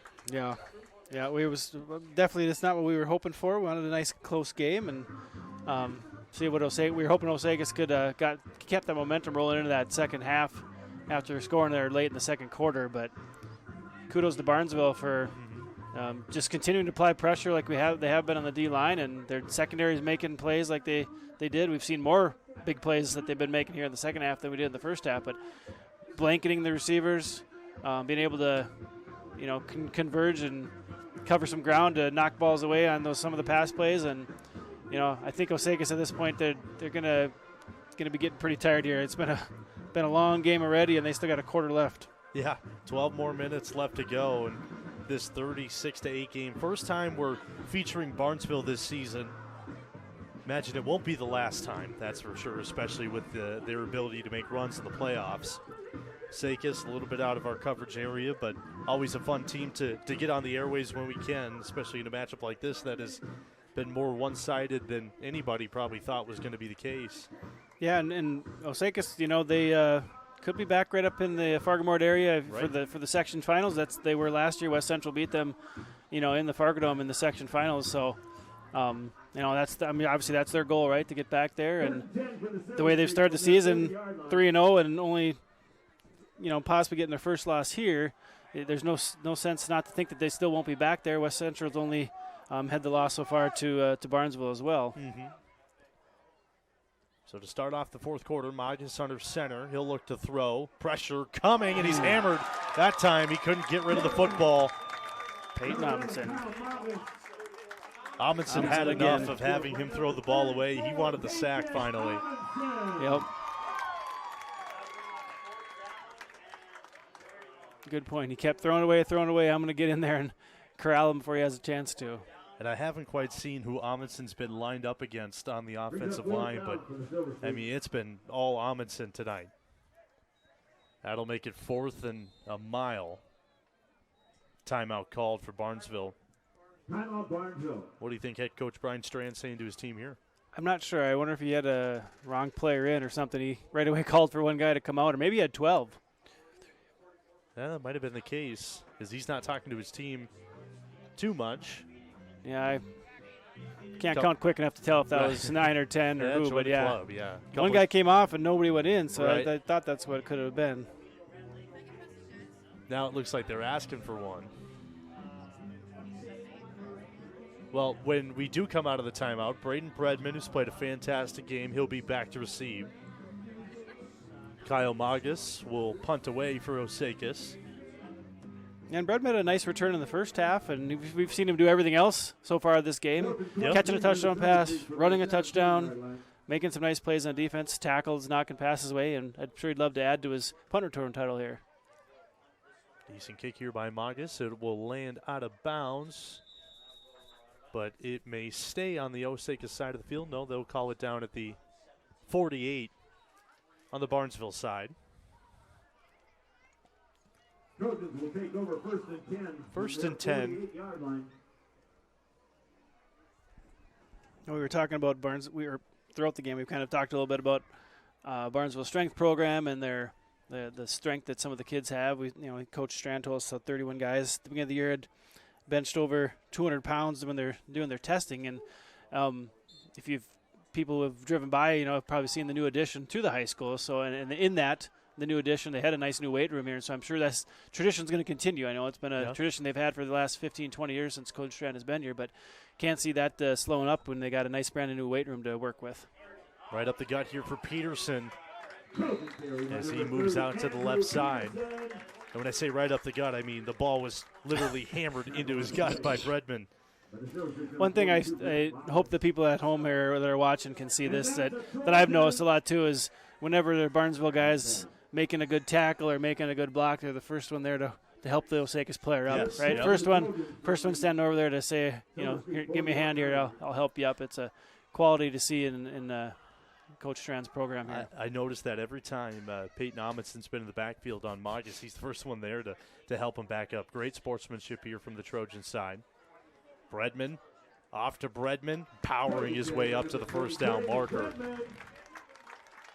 These guys, they get their head down and they run hard. There's no two ways about it. They move bodies around, that's for sure.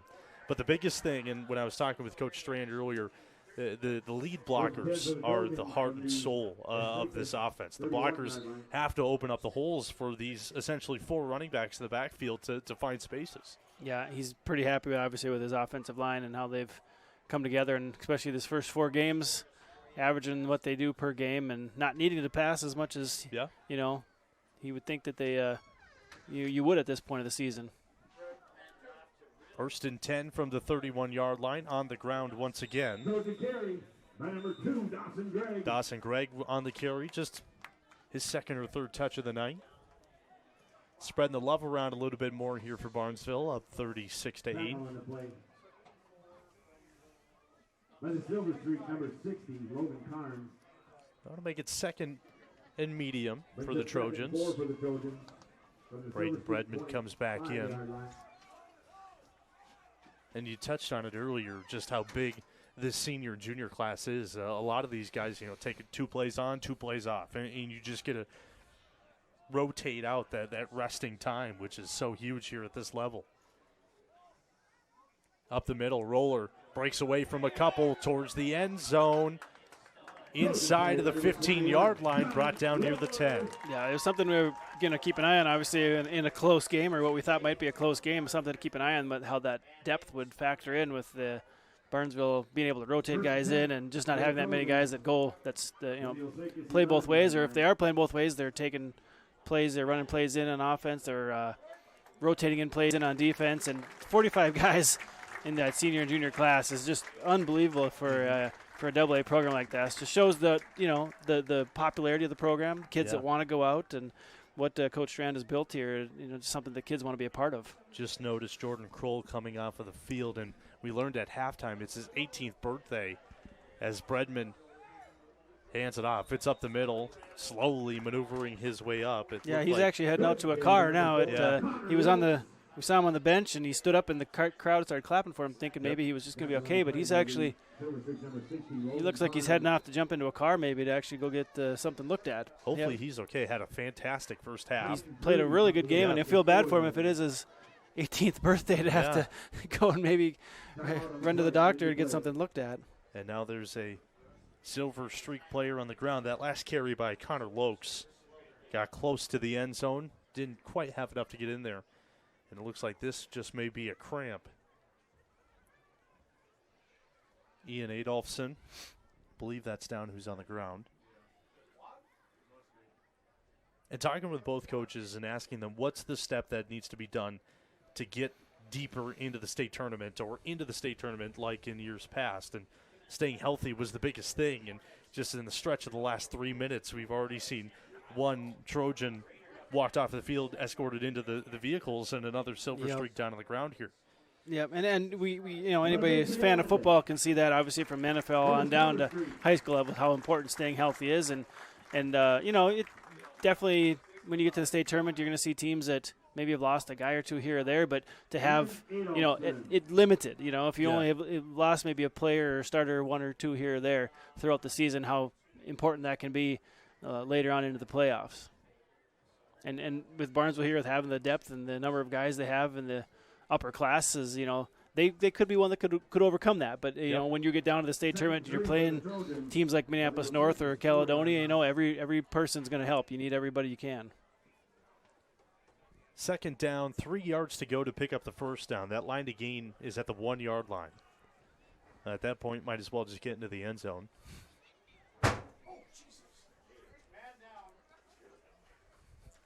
Bredman under center.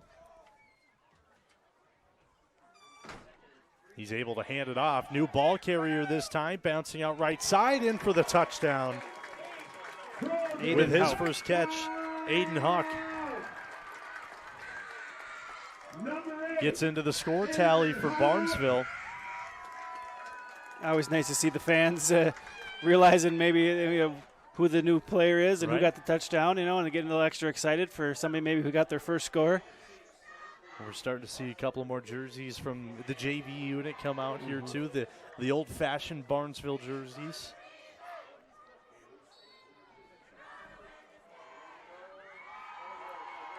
And it looks like for the first time tonight we're going to have the field goal unit come out. And now this is not John Roller. No. It's another 21, though, right? Yeah, and we don't have that down. Low snap, kick is up, and it is good. The extra point is good as the fans erupt here in Barnesville. The snap, gonna hold number 18 Iniger. The extra point is by the Trojans. Number 21, Carlos Esteban. That was Carlos Esteban with the extra point. The snapper on that play was, and again, he's got the old uniform on, so I imagine that's the JV uniform, but you could just see how excited student section, the rest of the fans, and especially the team was to see that ball go through. That makes it 43-8. The Barnesville Trojans 43. You'll take the Silver Streaks 8.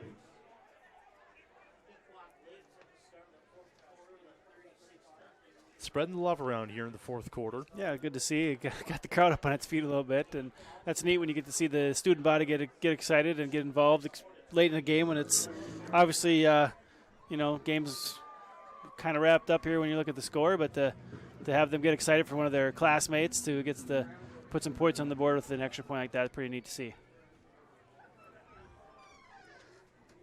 Just a touch over 8 minutes left here in the fourth quarter, and that was all but the final nail in the coffin for Barnesville.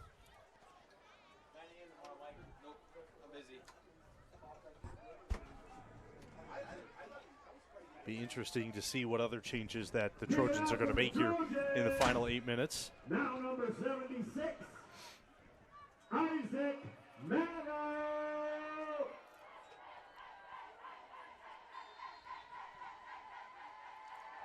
And a new kicker here for Barnesville, low screamer, picked up on the ground. He was on his knees.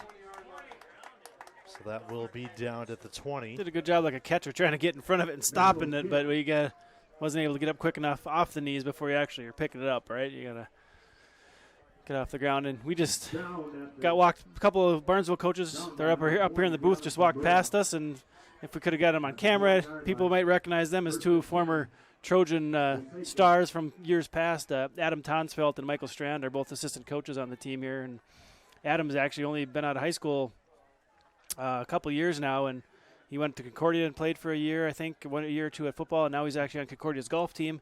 Decided to hang up his cleats for football and play golf now, but he's helping out on Friday nights and coaching the team. And a lot of these boys, I'm sure, look up to him because they were watching him scoot around the field. He's a very quick back in the backfield. I couldn't tell you if I could, running back and quarterback at different times because of how quick he was, and throughout his sophomore, junior, and senior years, he played in all those positions in the backfield.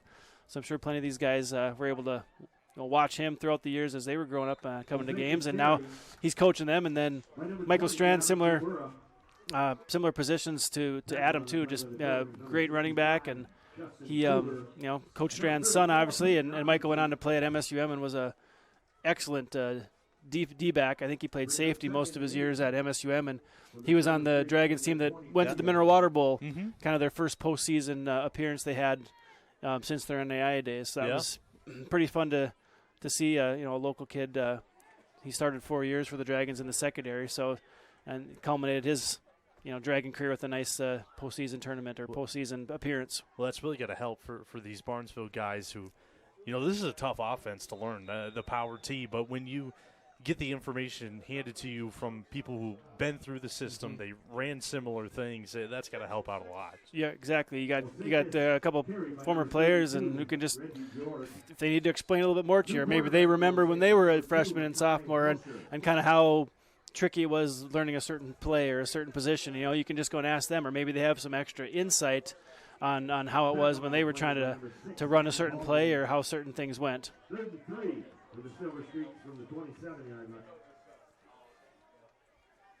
New faces in the game for Osakis with 6:30 left here in the fourth quarter. On the ground, no gain here. Good stop by the Barnesville defense. And they'll make it 4th and medium. And I do want to apologize. Prior to the game, we were only given the starters. And the rosters here at the ball field don't have the numbers on them. So now it's just kind of a guessing game to see who's on the field here for Osakis.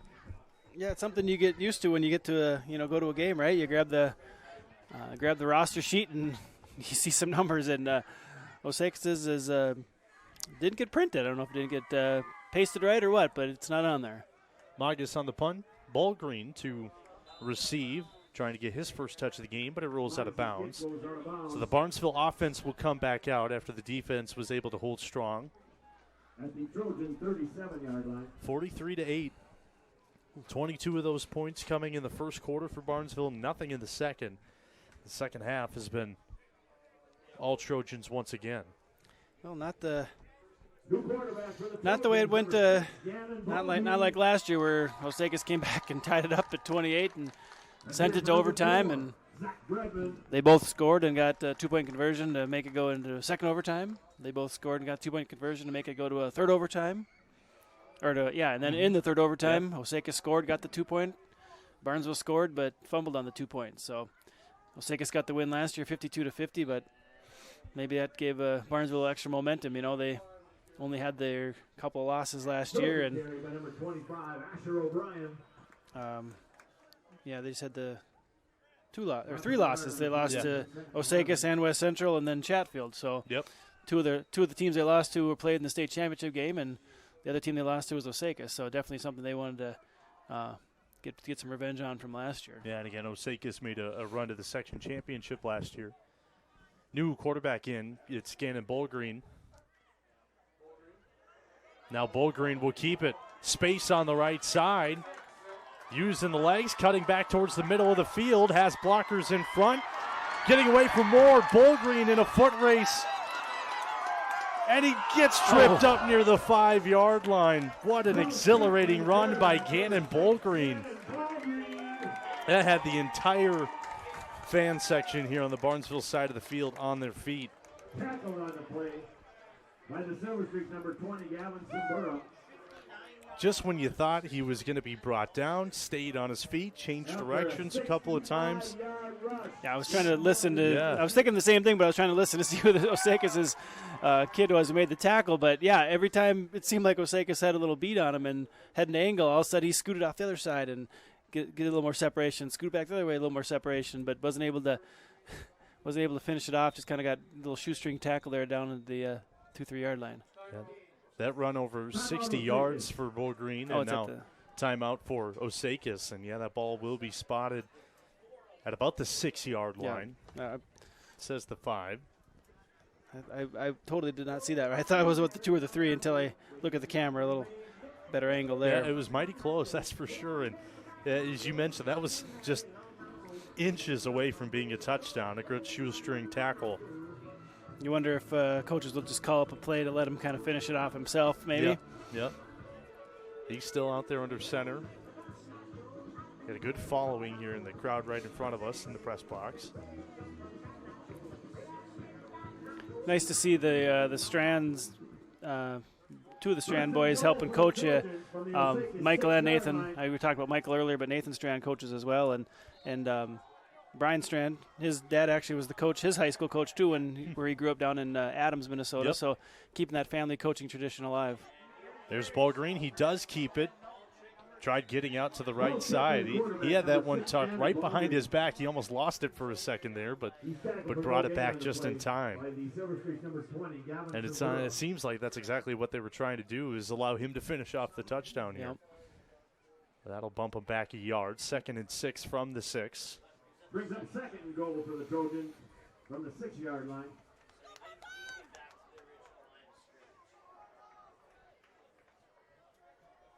Clock still moving here, 3:20. 10 seconds left on the play clock. This time he does hand it off. It's up the middle. Able to get about 4 yards on the play, and they'll be spotted down at the 2. Brings up 4 yards, brings up 3rd and goal for the Trojans from the 2-yard line. Knocking on the doorstep of another touchdown here for the Trojans.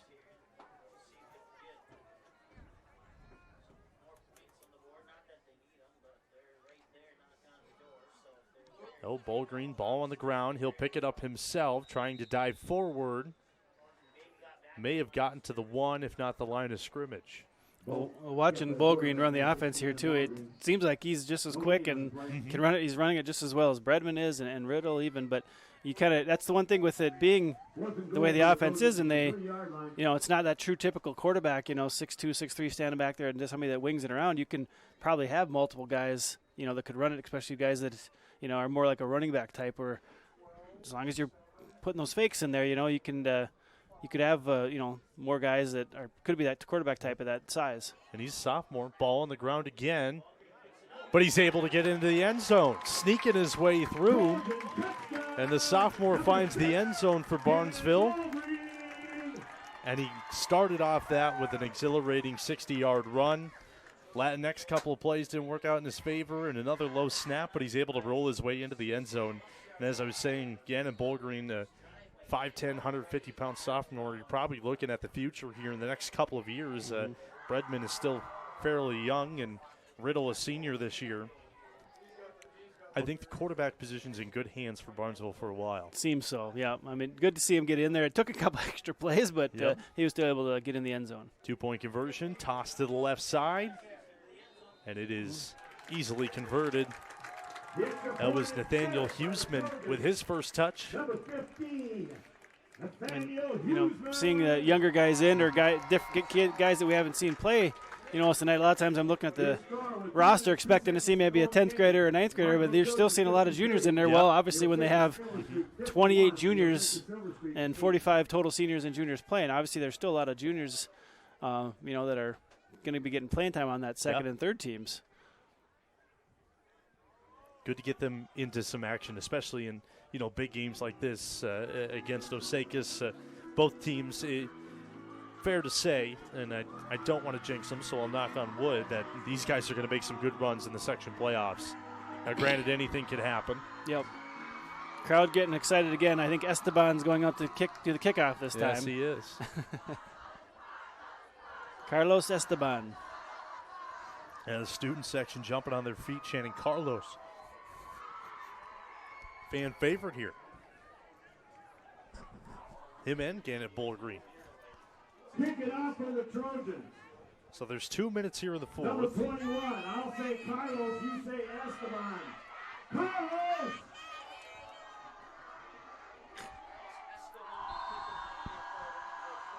With the left foot, here's Carlos Esteban.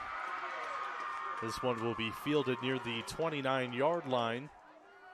That's Ben Berger on the return, and he's hammered back by 4 Barnesville Trojans. But they'll give him forward progress near the 36.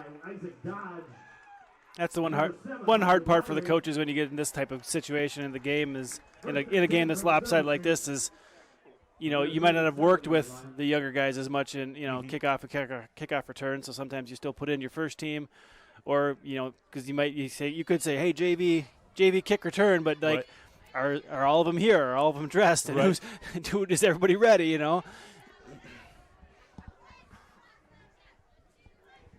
Looks like all new personnel defensively here for Barnesville. A lot of white jerseys for Osakis too. Yeah, haven't cleaner seen that jerseys.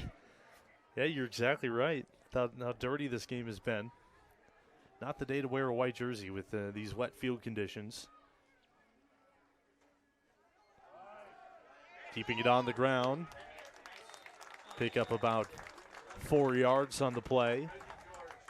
That was Reggie George for Osakis.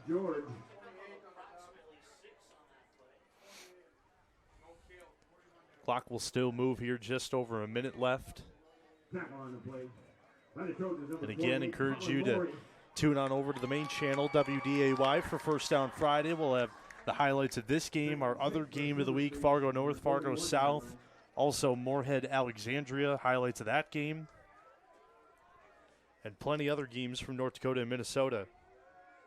On the ground again. Good burst of speed. First down and more for the Silver Streaks. Gavin Sinbura. Well, whoever has the hard task of cutting these highlights together, I feel for him because I don't know where you're going to be able to find any. I think that's our good buddy Dana Mock back there in the studio getting ready for the show. Okay. See how he does. All right. Well, when you see 51 on the scoreboard, Dana, I think it'll be pretty easy to rewind a few times and find a couple scores there. 1st and 10 here for the Silver Streaks. On the ground once again, left side. They're starting to move the ball here pretty well. And again, all new faces here in the game for both teams. Good to get them out in front of the varsity crowd. And that's going to be the end of the ball game. What a game it was for Barnesville. Quite the redemption after the 52-50 loss to the hands of Osakis last season. They return to their home field and really put up a statement win here. Got some fireworks going off. What better way to celebrate that? Yeah. A dominant win with some fireworks. You wonder if that's a post-game tradition after a win, or is it just after every game? I don't know. Well, when you put up 51, I think you deserve fireworks. Yeah, that's for maybe sure. you should. 51 fireworks will go off. Well, Scott, what are your final impressions of this ball game here? Well, like I said, we've talked about it. We were expecting possibly a fairly close game with both teams' records coming in and how well they faced last year, how close their game was last year, and so I'm just super impressed with Barnesville on offense and on defense. We knew their offense has been putting up points and how tough their power T is to defend.